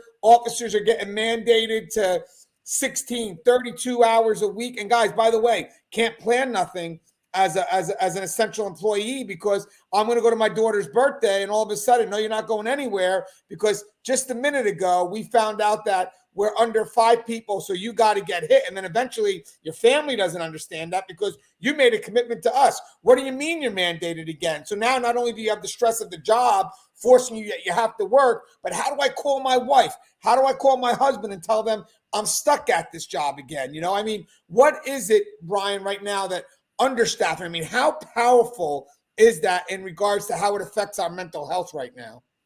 And what could be done? Staffing is probably, well, not probably, it's undoubtedly the biggest problem we face right now, especially as it relates to our mental health and PTSD. 2 quick things I want to say, Tony. First of all, this is all free to everybody, all right? This is a 67-page pamphlet of statistics and information and studies that's available to anybody that wants it. It's at www.onevoiceunited.org. It's free to anybody who wants to take a look at this. It helps to start educating the people that need to be educated, the policymakers, the people with the money, who can really start to address this problem. And we want anybody to get educated on this. It's critical that we start getting the word out. We know internally we have a real problem here. But the way for us to change this is we need help from the outside. You know what our stress rates are. We have a 34% PTSD rate of custody staff behind the walls. We have a 24% PTSD rate for non-custody staff behind the walls. We don't even know what the PTSD rate is for the inmate population. Combine that, and you have an incredibly volatile situation. Now put us in a situation where we can't fill our positions. So programming gets held up, visitations get slowed down, all your educational, vocational issues, all that stuff gets slowed down. The population gets angry. We're not getting enough time off. The guy beside us, the gal beside us just did a 16, 3 days in a row. How good is that for you and your mental health? There are so many problems that we face, and a lot of it is the result of our failure to staff these facilities properly. We never have. We've staffed these facilities for one thing only, to maintain as much security as we can.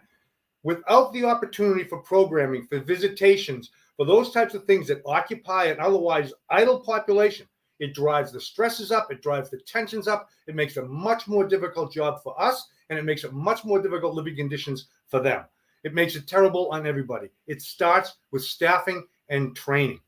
And I don't want to scare away the young guys and gals either coming in this profession. It can be a great profession, but we have to properly prepare them for what this is going to be like, and to make sure that we have the programs available to them that they feel comfortable with it. And we also have to make sure that we have programs available for their family members so that they understand what the telltale signs may be if a problem is starting to develop. You know, for years and years, I brought it home and brought it home and brought it home, and it finally bubbled over in alcoholism, bubbled over in divorce. And I never equated those problems that we're having at home with the occupation until I really took a deep look at what it had done to me over all these years and how I had changed and how my friends thought I had changed. Another point I want to make, several actually, but one in particular, the guests you have on the show this evening are phenomenal and deserving of their own shows. I worked with Bill Young on the conference we just did in DC, tremendous. And we know what we need to do, guys and gals. The people who do this job, who walk this beat, we know what needs to happen to transpire here so that we can get better and feel better and be better trained. People need to listen to us. They need to listen to our voices. We have the solutions. We know what needs to be done. We need the funding to take care of the situation. We need EAP programs across the country. We need to have third-party counselors so that if people don't feel comfortable with their administration, they have a place to go. We have to be concerned about the mental health of our brothers and sisters because without question, it is killing us. And the cumulative things with PTSD, it also has the ripple effect. I remember the day I heard that Officer Gomes had been murdered in Minnesota. It was like I was back on the tier that minute, the way it impacted me and the way it impacted all across the country. And you know who else it impacted? It impacted our families because they heard about it on the news too. And they might not have said much to us about it, but they felt it too. And when you went to work the next day, it may have been in the back of their thoughts. So this doesn't only impact us.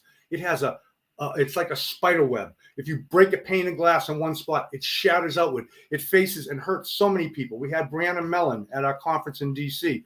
Her father was a 22-year veteran correctional officer, captain. He retired. He was rejected for all these jobs he tried to get to. 2 years after retirement, he almost took his wife's life, and then he took his own life.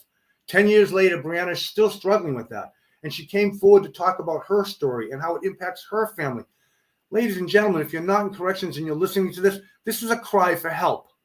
You need to help. There's over 400,000 men and women who do this job every day, and their families are impacted by this. And the 5 million inmates who are in the system, they're impacted by this too. We need to get a handle on this, and we need to do it now. And guys, I want to mention something too, guys. So think about this, guys. Everything's running on quantity and not quality because we're in desperation mode. So you get someone that's worked 4 or 5 shifts in a row. How functional can they be? I think Alicia or somebody was mentioning that. I mean, you know, think about that. I just want a body to fill the post at that point because that's what the quota. Yeah, and one thing the departments don't realize, studies have been done. If you have 1,000 person employment agency, it's corrections, right? So you have 80% custody, 20% non-custody, 1,000 across the board. You're losing $400,000 a year to lost leave time to PTSD. For every 1,000 employees you have, FTEs, you're losing $400,000 a year to lost leave time. You know what I could do with $400,000 a year for an EAP program? I give you one of the best in the country. And that's in 1 year. We have to look at what it's really costing us, not just in terms of, you know, of course, the most important thing is our mental health, but in terms of what it's costing the system, the taxpayers, and everybody involved in it. The faster we get this thing moving in the right direction, the sooner we can start saving lives and saving money. Hey, Brian, real quick before I get to Butch and then Joe, Thea asked Brian, what's the best way the public can support our dear correctional officers? What do you think the public could do? I think they need to speak to their politicians and let them know that we're not here to, it's not time to defund law enforcement. It's time to refund it and change the way things are allocated. We have the money. It's not the priority. And the public needs to speak up and say, listen, Look at what our prisons have done. We have 200 years of failure here. Look at our recidivism rates. Look at our retention rates. In every aspect, from management to lowest to recruit, the system is failing, and it's failing us, and it's failing the society. We need to speak up to our politicians. Yeah, there are certain things that we will never agree with. Like, we will never agree to get rid of solitary. But there's other things we can absolutely agree to. You know what the inmate, the advocates really would like to see? Minimum staffing levels, right? Because that ensures that programs go on, that visitations take place, that there's less idle time, that when they do get out, they have a chance to stay out. You know what it does for us? It decreases our stress, allows us to have the leave time we're supposed to have, and makes sure that we can get home a little bit safer when we have the right and proper staffing levels. You want to put people in jail? That's what we call for in our society. Someone who's wrong, put them in jail, but pay for it. Pay for the men and women who have to do that job, and pay for the right programs so that when they do get out, they don't have to come back. Until we decide as a society that these people that live there and work there are worth it, we're not going to make a change. So the public has to come out and speak out and say, yeah, the people that work in there and the people that live in there are our brothers and sisters, and we need to take it and look at this system and change it. It's not working. We just had 5 representatives from Norway unions with us in Washington, D.C. to explain how their system works. Now, a lot of things in Norway won't work here, but some things might. But you know, the very 2 things they talked about, the most important to them in Norway, their training. They go 2 years of the academy before they ever go in with the inmates. 2 years, right? That's, you know what their staffing ratios are? 1.1 to 1. Okay? We would never do that in this country. We would never spend the money to train the officers to go in there and to do the job of corrections. We go in there now to do one thing: make sure people don't get out of the warehouse, and hopefully make sure none of us get hurt while we're in there. That's what our job has been reduced to, and nothing more than that. And that's a shame, and it's not the way it should be, and it's 200 years of failure that we have to change. It's up to us. I agree, and I want to answer Eric's question before I go to Butch. He said, Anthony, please ask the panel if they think that improving the inmate condition will benefit the mental health staff. I think that's a great question for Butch also to address. But yes, I agree with that. I'm not going to go too deep into that. I'll have Butch explain that. But I do want to mention something that just to complement what Brian was saying. Guys, we are trying to put resources in play. You need teams that are there for staff before shit occurs. And then you obviously need teams after that can help staff debrief. You need professional teams, peer support teams, what they call critical incident stress management teams. I also do think, because we can't expect staff to trust us right away, management is going to have to step up and do their best to earn that trust before. I mean, we could put all the resources in play that we want, but if people don't trust the source of those resources, then they're never going to take advantage of it. And it's not something you want to mandate either, because you don't want to force people to do it. That's why I say when it's SISM, like let's say there's an incident, even an inmate suicide could even have a SISM response if staff is affected by it. You know, what you do is you have staff, peer-to-peer support, go on in the facility, and they walk around. They do not stay in a position waiting for staff to come to them. They walk around, they interact, they, you know, get a feel for things. And then it should be some level of confidentiality unless there's a reason to report to a higher level professional staff member. And when it comes to superiors, you got to do what you can every day to build that trust, because you can implement everything that you want, but if staff don't trust you, then they're not going to utilize it. And the sad thing here, guys, is that a lot of these measures are upstream measures that take time. But when you have management that's only there for a few years and they're very downstream, they want to just put Band-Aids on stuff, because in the end, you know, this is the quicker thing, because this is what the public's going to see. They don't want to do something in which another regime may get the credit for. But the problem is, if we have to do things that are more long-term, which means that we have to look at the longer picture. I think what Brian said, $400,000 saved would be great for an EAP program.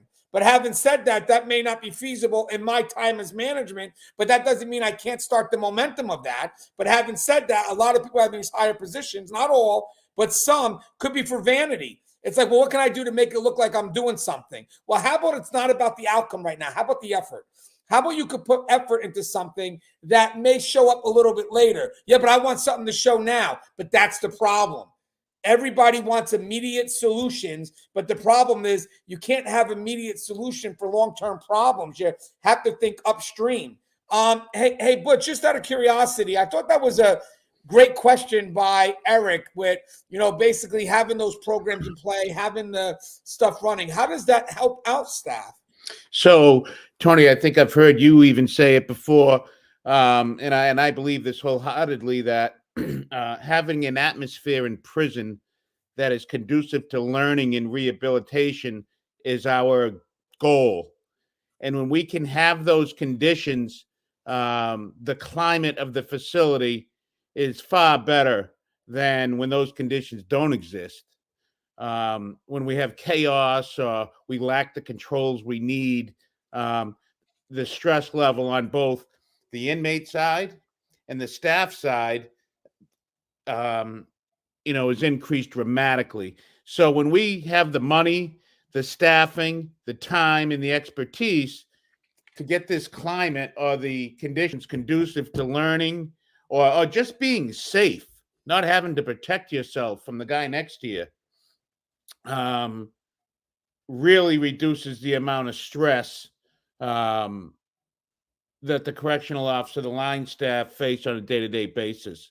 The amount of drugs, reduce weapons, all of those types of things, drastically increase the amount of stress on the employee and the inmates. Yeah, and I think that, to be honest with you, I think that's key, because I think what people don't realize is that in order for the facility to be successful, we have to work together and facilitate the needs, which means that staff have to see the inmate as a whole. Because again, it's different departments doing their best to accommodate the needs of that inmate so we can prepare them for the outside. Even if they're lifers, we're still making our efforts to prepare them. You know that. So a good functional facility will communicate. Everybody's working as one. And we eliminate also the us versus them. Because think about this, guys. If I have staff that don't believe in rehabilitation for the inmate population, then they're going to see those that are in those support functions as the enemy. So as management, we have to do what we can to bring that family into play. And I do agree, Butch, and I'm sure you agree, that the best way to really increase morale is to finally get us all on the same page. How does custody play into rehabilitation? How does rehabilitation play into safety and security? How do we get together working as one? Would you agree with that, Butch? That is as an administrator or a warden of a prison, I think that is, that is your ultimate goal. Long-term goals may see, recidivism and some other success stories, but I think on a day-to-day basis, that is what you're working on 8 to 10 hours a day, is to getting that climate, getting people program side with the classification and the custody side to all gel, to make that, that atmosphere conducive to what you're trying to accomplish. Yeah, I agree. And I want to ask Joe something real quick. Thank you very much, Butch. Hey, Joe, let me ask you a question, Joe, because this is something that I was watching a video the other day, and they said, even though people that want to get in corrections, they may not know what corrections is about. And I actually think that we've been producing a lot of videos, a lot of Facebook page. Russ Hamilton has a mentoring program. So there's a good chance for them to get a taste, but I get it. I mean, you're never really going to know until you're in it. Is there anything that we can do more to help somebody create a good growth mindset so when they come in the profession, they're prepared a little bit more and they kind of see it as going with a little bit more hope? Because again, it could, guys, one last thing, guys, if you come into this profession with a very negative mindset, the problem is you're never going to see the positive, because in corrections, you have to intentionally look for the positive. It's there. Let me tell you something, guys. It's there, but you have to intentionally look for it. Most of us just passively go in and take these experiences that are rather negative without intentionally looking for the positive. So how would you get someone to embrace the role of correction as best they could before entering into the field? Well, in Texas, believe it or not, besides our actual paid academy, where the cadets actually go through 6 weeks of classroom and 2 weeks of unit touring, A lot of our local community colleges in the state of Texas also offer the TDCJ course, corrections course. And it's either, I know when I did it, that was the one I did. I took the course in college because I was working at the sheriff's department at the time. And it was 4 hours a day in the evening and one Saturday out of the month. When you're in that kind of environment, you know, off the campus, out of the uniform, it gives you a better mindset, and it gives you a better opportunity to go in depth. Whereas most of your academies, you only have so much time allotted to teach each block of instruction. So really, I mean, when you go through the academy, we give you the basics, but we don't give you the unit specifics because each unit is so different in the way they run things. We do, you know, a lot of job fairs where we go out into the public and set up booths and stuff and try to have discussions with the general public about the world of corrections. You know, the biggest thing is, you got to have a positive mindset. You got to promote positivity. If you're that person that shows up every day and you're like, man, here we go again with this bullshit, you know, you're never going to overcome that hurdle. You know, supervision in each facility is key because the supervisor set the tone for not only the officers, but they also set the tone for the offender population. You know, a lot of, you know, my last shift at my last unit of assignment, you know, the average person, maybe 9 to maybe 14 months of service. So, you know, a key thing is never let a correctional officer get idle. Give them knowledge, unlock their brain. You would be surprised how much you can unlock in a person when you give them knowledge and understand why. You know, just as an example, February, March of last year, I had got a call about a convict that climbed up into the rafters, refusing to come down. He was a mental health patient. And it wound up turning into a 14-hour use of force. And I wound up using the state record of chemical agents ever used in a single use of force incident and the longest use of force incident. And the team that I had working with me and under me, you know, averaged 9 to 14 months. You know, as things were unfolding, you know, I had just enough time to kind of explain what we were doing and why. And, you know, when you give them the knowledge and the tools, you would be surprised how much positivity you can promote. At the same time, you know, on the offender side, same thing. You give them the knowledge, give them the tools, you know, especially to keep their own areas clean. It's totally different walking into a clean facility versus one that's dingy and just, you know, dramatically depressing. You know, but otherwise, you know, the biggest thing is actually taking the time to teach the officers, teach your staff. And I'm just not just talking corrections. It could be the mailroom, you know, because we were giving classes to the civilian side, to the mailroom personnel, classification, you know, things, what to expect. You know, actually taking the time to invest in your folks is a big part of it. Knowledge is key. It's all I could say. You know, I never was that lieutenant that never delegated any of my stuff. You know, I made sure my sergeants knew what my job was because I knew, you know, I may not always be there. Anything could happen. And you got to have somebody who can pick up that ball and run with it. You know, at the same time, you're giving that sergeant the tools to be a lieutenant and know how to carry a shift and know how to, you know, take command when he needs to. And, you know, same thing with the officers. You give them that knowledge and they'll take that football to the end zone every time for you, both physically and mentally. You know, there towards the end of my career, we were so short staffed. You know, the system was about 9,000 officers short at the time when I retired in August. And the officers left behind were working 16-hour days, 4 days a week, and we're required to work 2 of their 4 days off. You know, when you do that every week, mentally it's exhausting and mentally it's a beatdown. But these officers came back day after day. You know, Lieutenant, we got you. We got this. You know, they kept that positivity just because I invested the time in the folks, gave them the knowledge. You know, I have one that got assaulted by an inmate, got his nose broke.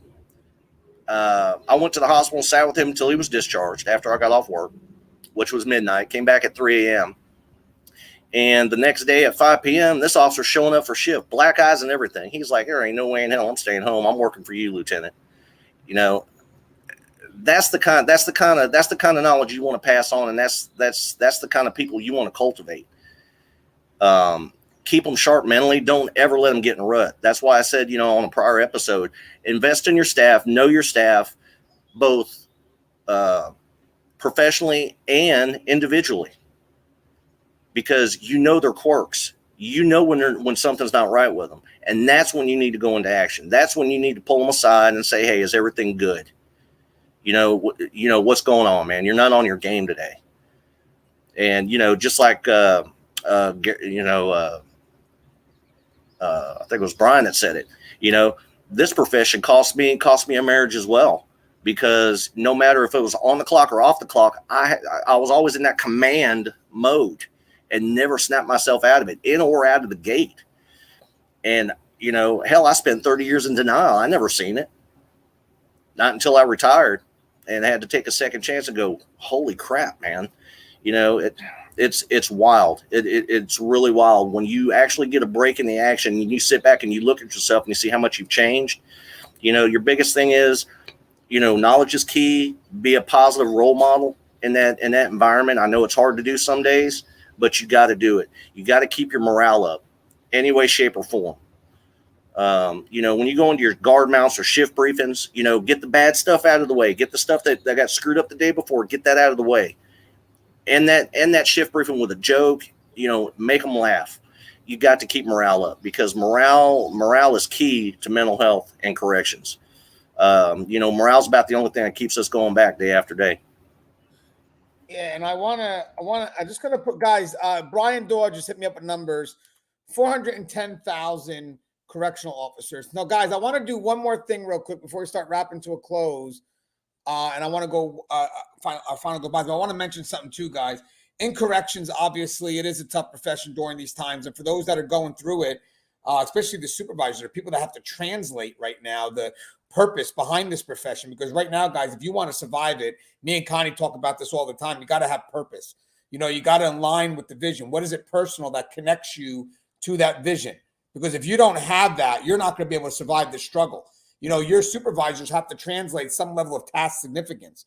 Like when you're doing even a routine tour, express them how important that routine tour is, you know, and people are like, well, I've done 1,000 tours. That's 1,000 times you save lives. I mean, it's up to us in the supervisory position. And yes, we're burdened with it too. Don't get me wrong, but it's part of being a leader in today's times. You know, you can't be a leader just for the money. You can't be, because it's more than that now. You got to be a leader because you want to move your troops forward. And the best way to do that is when they become disenfranchised, redefine that purpose. You know, let them find some significance in what they do. Let them be reminded of their value. And it's not even about recognition. Thank them. Thank her. Thank him. Show some level of appreciation, because in the end, that thank you can carry a long way when someone feels that they don't have value. But again, for the people that are going through it, guys, there's purpose in the profession. You are serving a greater good. And that greater good does align with the vision. I like to think that a lot of people that are entering this profession right now are more aware of what the profession is about than we ever were before. So with that said, with all this knowledge, with all this information that's there, you're able to go in with an idea of what it is that you want to accomplish. And you have to be intentional with that. That means that when you come in at day one, you know exactly what it is that this profession can provide you to grow and reach your greatest potential. Now, with that said, it's shaky times. You may feel that you're going to lose that along the way. You can't allow that to happen. Ever. That's the one thing you can never allow to happen. If you come in with a purpose and a goal, you have to do whatever you can to hold on to that. And by the way, guys, that's internal. That's not something that you're connecting to someone else who can control it and take it away. That's something that you bring in. That's something that you're inspired, not motivated. You're inspired to do. And at the time when the profession gets rocky and times get hard, this is what's going to move you forward for the next day.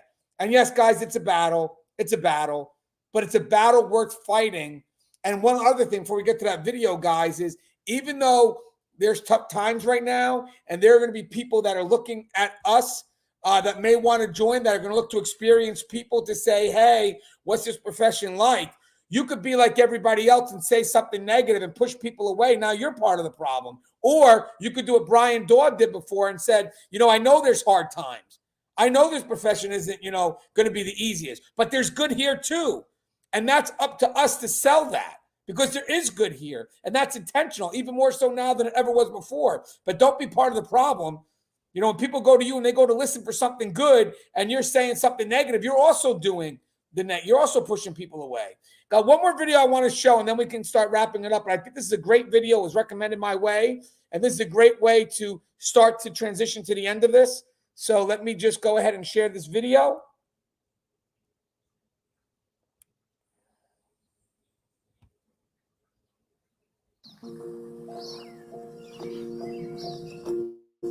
Michelle Duncan used to come here all the time with her husband, Jeff. This is our fire pit. They'd park the trailer, hang out with the dogs, and just soak it all in. Come on. This is her first time back by herself. It's very, very special out here. This is like a second home. It's comforting. If someone had never met Jeff, how would you describe him? Tell me about him. He was the most kind and compassionate guy you'd ever meet. If you called, he was there. He's always helping you out. He was my rock. And then all of a sudden I had to become his. The story of what happened to Jeff Duncan is a hidden one. Jeff was a prison guard at the Red Deer Remand Center, a jail where people who can't make bail wait for trial. As a society, we now know how hard it is to be a frontline worker. We hear the stories of firefighters, EMS, and police officers who've been psychologically wounded on the job. But what about prison guards? In a study on Corrections Canada's own website, 17% met the criteria for PTSD. Another study estimates it's 25%. That's higher than the level found in Vietnam veterans wounded in battle. And yet prison guards live in the shadows. Their stories hidden by the very walls and bars that surround them every day. What did he think of his job? He loved it. And he'd tell me about people that he thought he was getting through to and really making a difference with until the incident. September 2013. It had been a rough week in the jail. Thursday, a stabbing. Friday, an inmate smashes a chair against the control center. Saturday night, Jeff, already on edge, sees a man hanging in his cell. The other inmates just standing around watching. He could see him hanging with the bed sheet. You could see it stuck in the door, and he could see the body hanging. So he went running down there and had to hit the door and have it cycle 4 times before he was able to get it to unjam and open. The guy fell off and fell down and ran to the back of the cell and came at Jeff and started attacking them. And there's other inmates out cheering this guy on. On your own, surrounded by inmates. The cheers get louder when Jeff is attacked with a chair. Is a knife next? Imagine this is your workplace. Do you think he could have died? Absolutely. When Jeff Duncan got home, he sat in his chair and cried for days. He had nightmares. It was horrible. He'd wake up screaming in the night. If I came up behind him and scared him, he would turn and try and punch me. It got to the point where he couldn't even go to the grocery store. We were in Sobeys, and one of the cashiers touched him to move him out of the way, and he totally turned around and he was ready He was ready to drop her. And he came home and he threw up for an hour. And Jeff Duncan is just one case. Almost every prison guard will experience some kind of traumatic event during a career, and most more than one. Things like assaults or suicides or murders. And the thing is, most never get help. One prison guard is trying to change that. Basically went to the pressure cooker for 8 or 16 hours a day. And then when I got home, I wanted to do nothing because I was just trying to decompress from that amount of time. Right? And then the cycle just would repeat itself and repeat itself and repeat itself. And then, it takes its toll. In a way, JP Funeff has only just got out of prison himself. Good girl. He worked for 6 years inside federal penitentiaries. Now just taking Jenga to the park is a huge victory. Let's go play. Come on. This has kind of come to symbolize to me that there is a future. I can do things. I can get out in public. I can enjoy nature. And my dog gets me out all the time. So it's helped me a lot. So, yes, good girl. Diagnosed with PTSD, for much of the last year, JP never left the house. I'm glad I didn't get my face and neck slash. And then he says the stress of being a guard, it began the first week on the job and never let up. I've watched, a colleague return to work from getting her face and neck slashed by an inmate. I've responded to I don't know what the proper term for TV, but it's shit bombing, which is where the inmate comes out with the cup of feces and urine and then throws it, and it just covers the whole wall and the officers there. And literally where you're running in and everyone's yelling to slow down because it's slippery because of all the feces everywhere, right? And they're covered, it's dripping out of their mouth, and that's normal.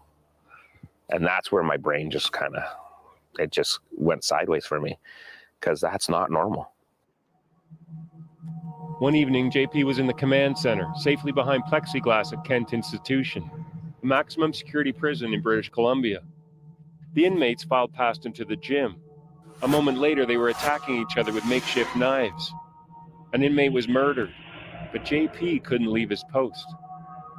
When my colleague came out covered in blood, I couldn't help him. People are stabbing and killing each other. And I'm stuck in the middle of it, and there's nothing I can do to stop it. I've been in the military. Prior to corrections, I've been I was a paramedic for over 10 years. I've seen a lot of stuff and a lot of human interaction and violence and just different things. But this was just so unreal. It just erupted into complete and utter chaos. After that, JP hit rock bottom. He even had a plan to kill himself by driving off a cliff. I just got lucky because I, for whatever the reason, chickened out, didn't have the ball, whatever you want to call it.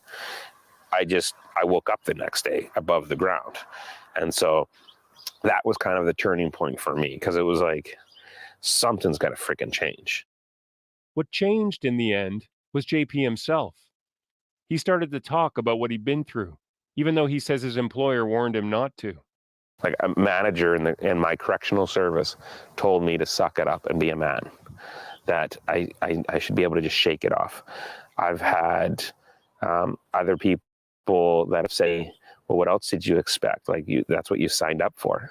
I didn't sign up to have feces thrown in my mouth. I didn't sign up to, helplessly watch people get stabbed and die. I definitely didn't sign up to have a psychological injury that's going to potentially either allow me or create the environment where I'm going to kill myself, all because people are too afraid to have the conversation. How do we treat those people after those events?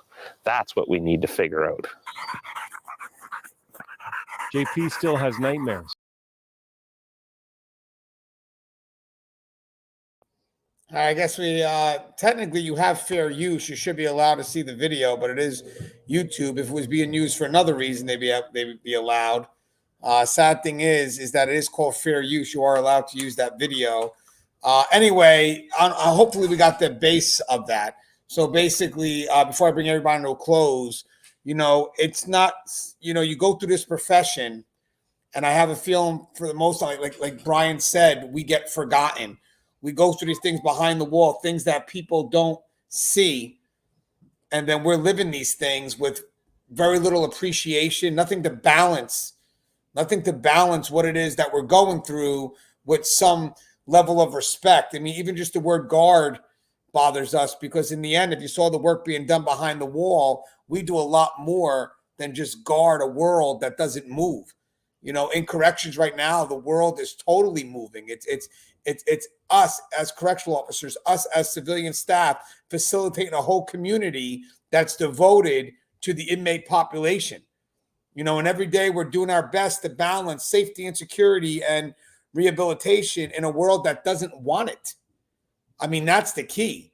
That's the constant battle. That's exactly what causes the stress, because everything that we do every day is to bring things back to a normal community in a world that doesn't want it. And if they do, we also have to question their motives. That's the scary thing. It's like there's never a fair balance. But I would like to see if I can get this dialogue coming to a close. I would like to first start off with Butch. Butch, do you have anything you'd like to say in closing?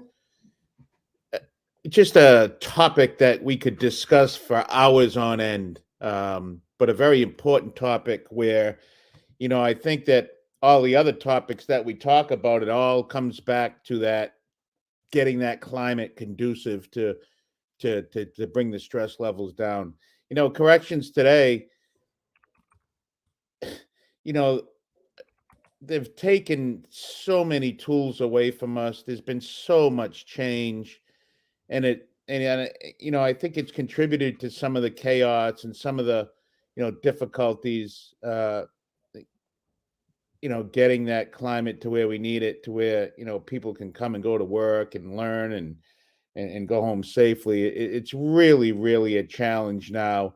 But I think talking about it and what Brian says, you know, how Brian, you know, put it, you know, we need to talk to our state reps and our legislators. And, you know, I've seen a big push before, you know, a lot of advocates or people who want to change in corrections used to try to go through the courts. And recently we've seen where they've just bypassed the courts now, and the legislators have now passed laws where changes had to be made. And there's a lot of people who are, you know, think they know a lot or think they're experts in rehabilitation or corrections and have a lot more say than the people who are experts and do know about rehabilitation in prisons. Somewhere soon we need to get some balance. We need to get back to some balance where the climate and the atmosphere in these prisons, you don't hear these terrible stories about, you know, having feces thrown at you. I'll bet you didn't hear too many feces being thrown back in 1920 or 1930, but no one wants to go back there. But what I'm saying is, you know, those types of behaviors are allowed to a certain point today. So keep talking about these topics. Keep getting the information out. This is one of the most important. You know, if we can't take care of our staff, and the staff are the most important people we have to keeping the public safe and completing our primary mission, you know, we don't have a lot of success in the future if we can't take care of our staff. If we can't get the people to fill these jobs, you know, it's not going to be a very safe place in and around and outside prisons. If we can't, you know, meet that basic mission of protecting the public, you know, we're going to have a hard way to go. And the employees and the staff are the most important part of it. Guys, just real quick, what he said was so key. You know, if you want to help staff run a professional facility, and yes, you want to help the inmates as well, you got to do it through the staff's eyes, because they're the ones that need the resources to run fully operational, successful. And I would mean successful is the best measures when it comes to safety and security, because we have nothing that we can do without safety and security. I always look at safety and security as the template, and everything else gets put on top of that. Thanks, Butch, for coming on. I appreciate you, man. Hope we have you on again, correct? Yes, absolutely. I'm looking forward to it. Yes, I got your number now, so be careful. That's right. That's right. All right, take care, Butch. All right. Hey, Joe, you have anything you'd like to say in closing? Yeah. Biggest thing for correctional officers that, go through tough shifts and go through traumatic incidents, make sure you talk to somebody. If it's not a supervisor, if it's not your employees assistance program, a chaplain, even a coworker, somebody who understands, because 9 times out of 10, what we go through, our family doesn't understand 80% of what we do or what we see. And we try not to bring it home because we don't want to worry them. Keep fighting the fight. Make sure you talk to somebody, find a coping mechanism, off the job that kind of takes your mind off things. For me, it's my motorcycle, ham radio, find you a coping mechanism that kind of gives you a way to decompress. If you're a supervisor, your role is probably, especially lieutenant, is probably one of the worst assignments to have in a correctional facility. Because you're responsible for everybody below you while taking flack from everybody above you. Biggest thing is keep morale up on your shift in any way, shape, or form that you can. Keep them mentally engaged, promote positivity, and always take care of your staff. Your correctional officers are your biggest resource and, your only available resource. They can run the unit without you, but you can't run the unit without them. So, make sure you take care of your staff. Of course, take care of yourself first. But your staff is the most important resource that you have. Be careful in what you do. Always play the what ifs, on or off the job. And I'm not just talking about, the what ifs while you're in the penitentiary. Play the what ifs with yourself about, life outside the penitentiary. Keeping things bottled up will cost you at some point. It may not be today, it may not be tomorrow, but somewhere down the line, you're going to pay for it. So take care of yourself mentally as well. But most importantly, take care of your staff. They're your biggest resource that there is out there. I've enjoyed being here. It's been an honor. I appreciate everybody's engagement in the chat and everybody thanking me for my wife's decision on the blue door. And with that, I'll turn it back over to Anthony. You guys have a great night.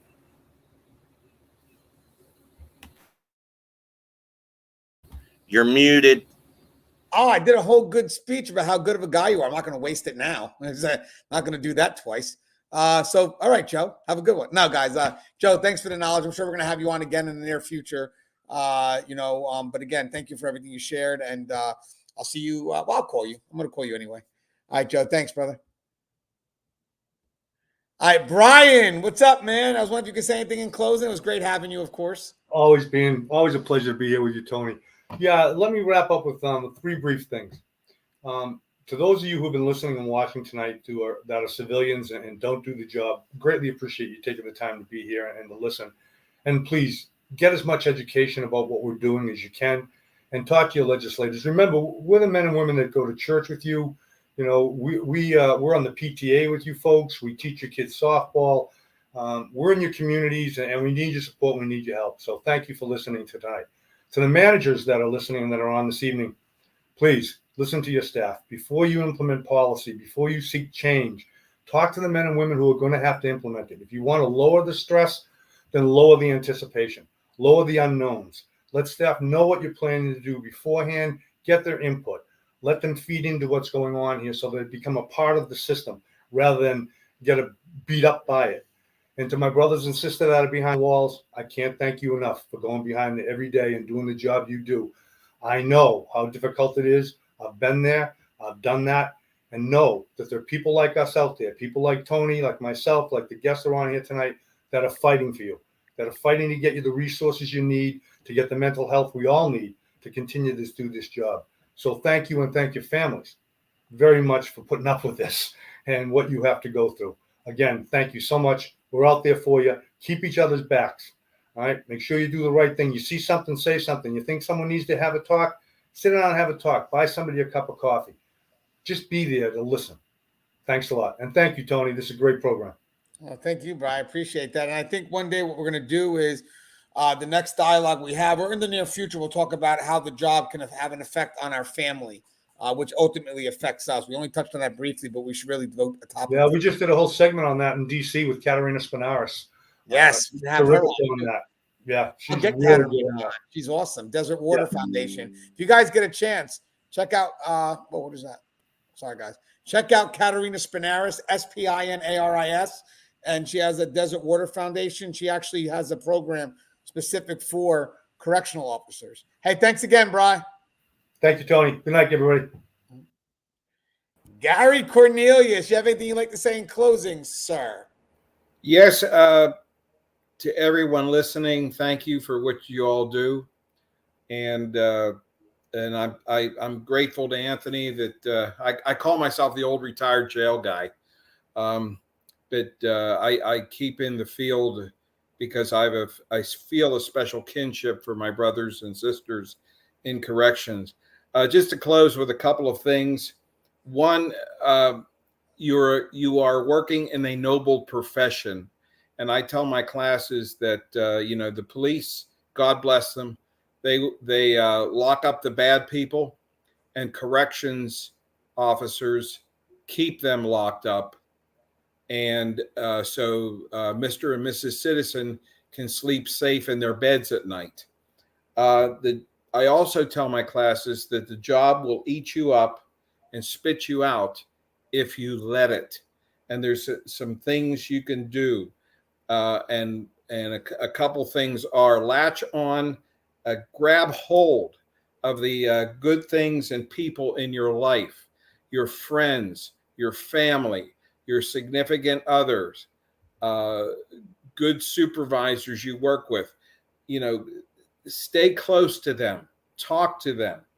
Also, talk to people and do not hold it in. Do not hold this stress in. You have to talk about it. You must talk about it. And as a former burnout, I know. And in my department, we had good peer support officers. We had EAP, and they do work. They do work for you. And the last thing is, if you're having some bad times, bad days, a lot of stress, reach out to people. Reach out to them. And maybe you want to keep it inside, and maybe you don't want to talk about it. Reach out to people. But if they reach out to you, do not knock their hand away. They're throwing you a lifeline. I mean, we do this for the inmates, right? I teach suicide prevention. Talk to the inmates. You're the lifeline. Well, we have to be each other's lifeline as well. And I'm very proud to have had a career in corrections. God bless you all. Keep safe. And for those of you that are feeling the stress, we know, and I hope that what we talked about tonight takes hold. And also our leaders and our politicians, a lot of people who criticize our profession, they don't know what we do. They have not seen what we see. And it's about time that we make them aware of that. Thank you, Anthony. Thanks, everybody on the panel. And thank you all who are listening and watching. Thanks, Gar. Appreciate you, man.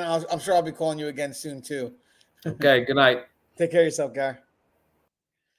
All right. Where is she? Where is she? I can't find her.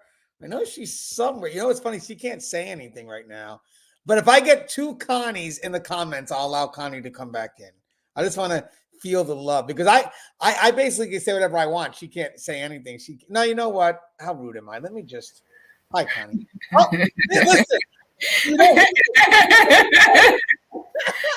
Oh my God. Hey, Connie, anything in closing, Connie?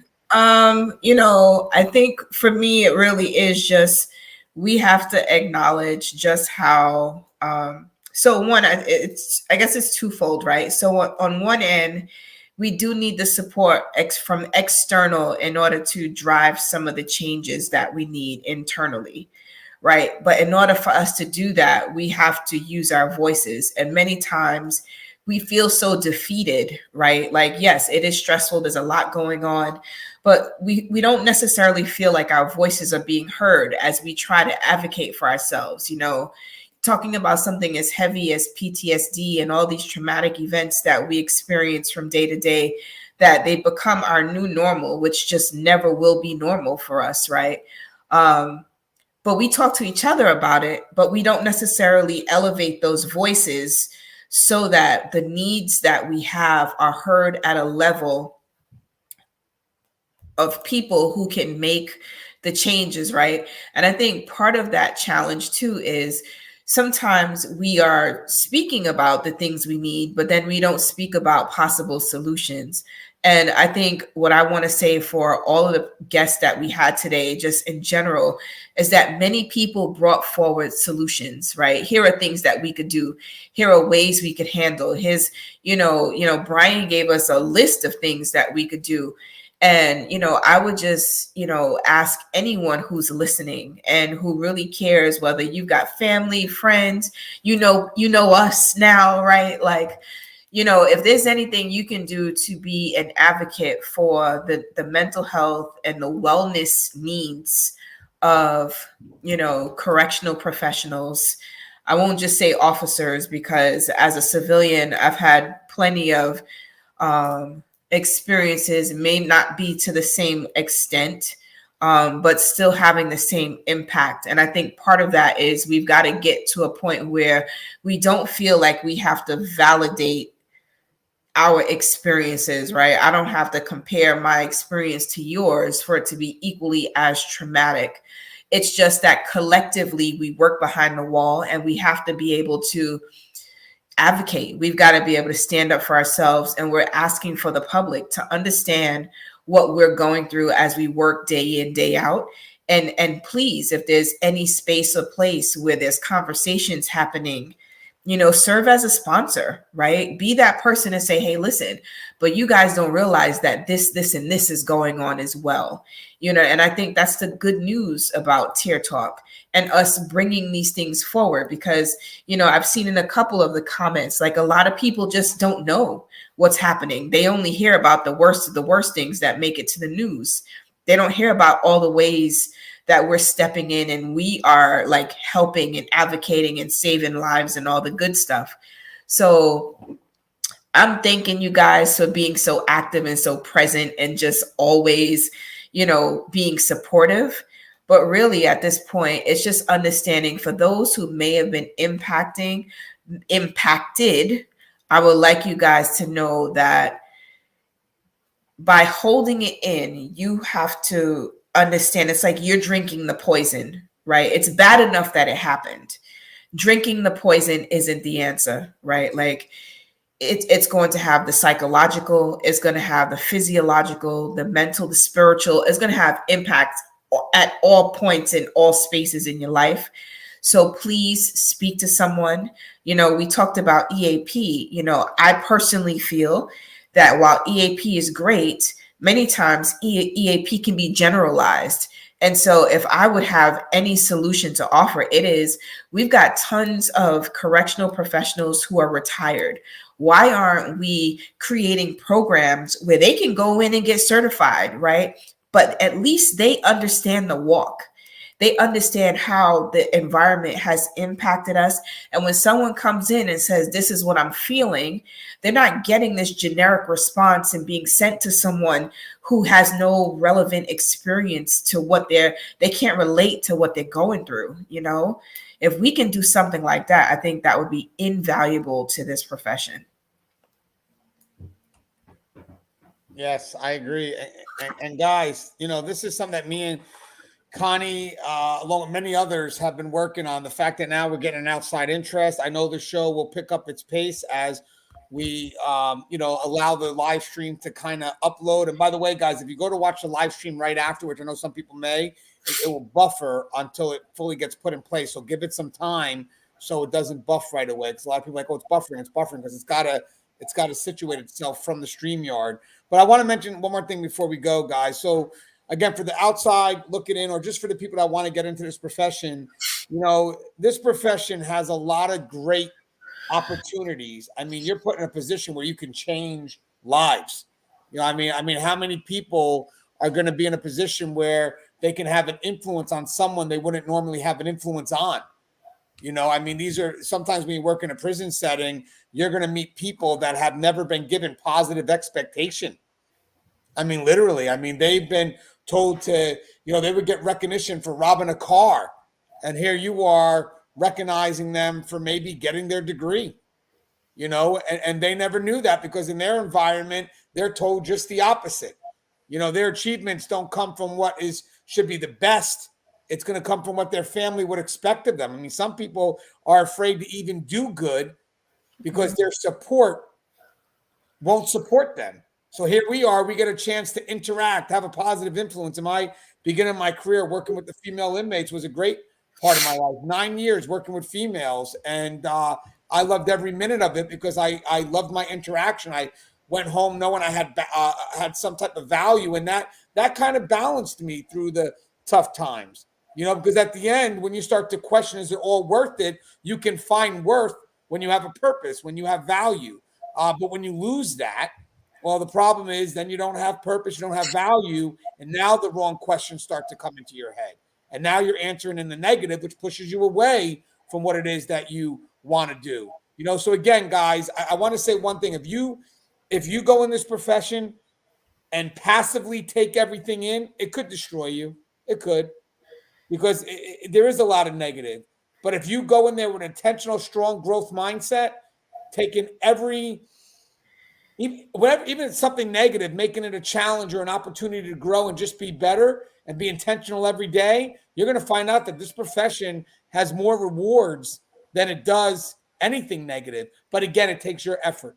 If you don't go in with the effort to do that, then this profession will get the best of you. So, guys, again, thank you very much. I appreciate you guys stopping by. Hopefully, you guys share the content if you agree. And as always, guys, please subscribe, interact, engage, comment, hit that bell. Bell's going to notify you every time I post up a video. Stay safe.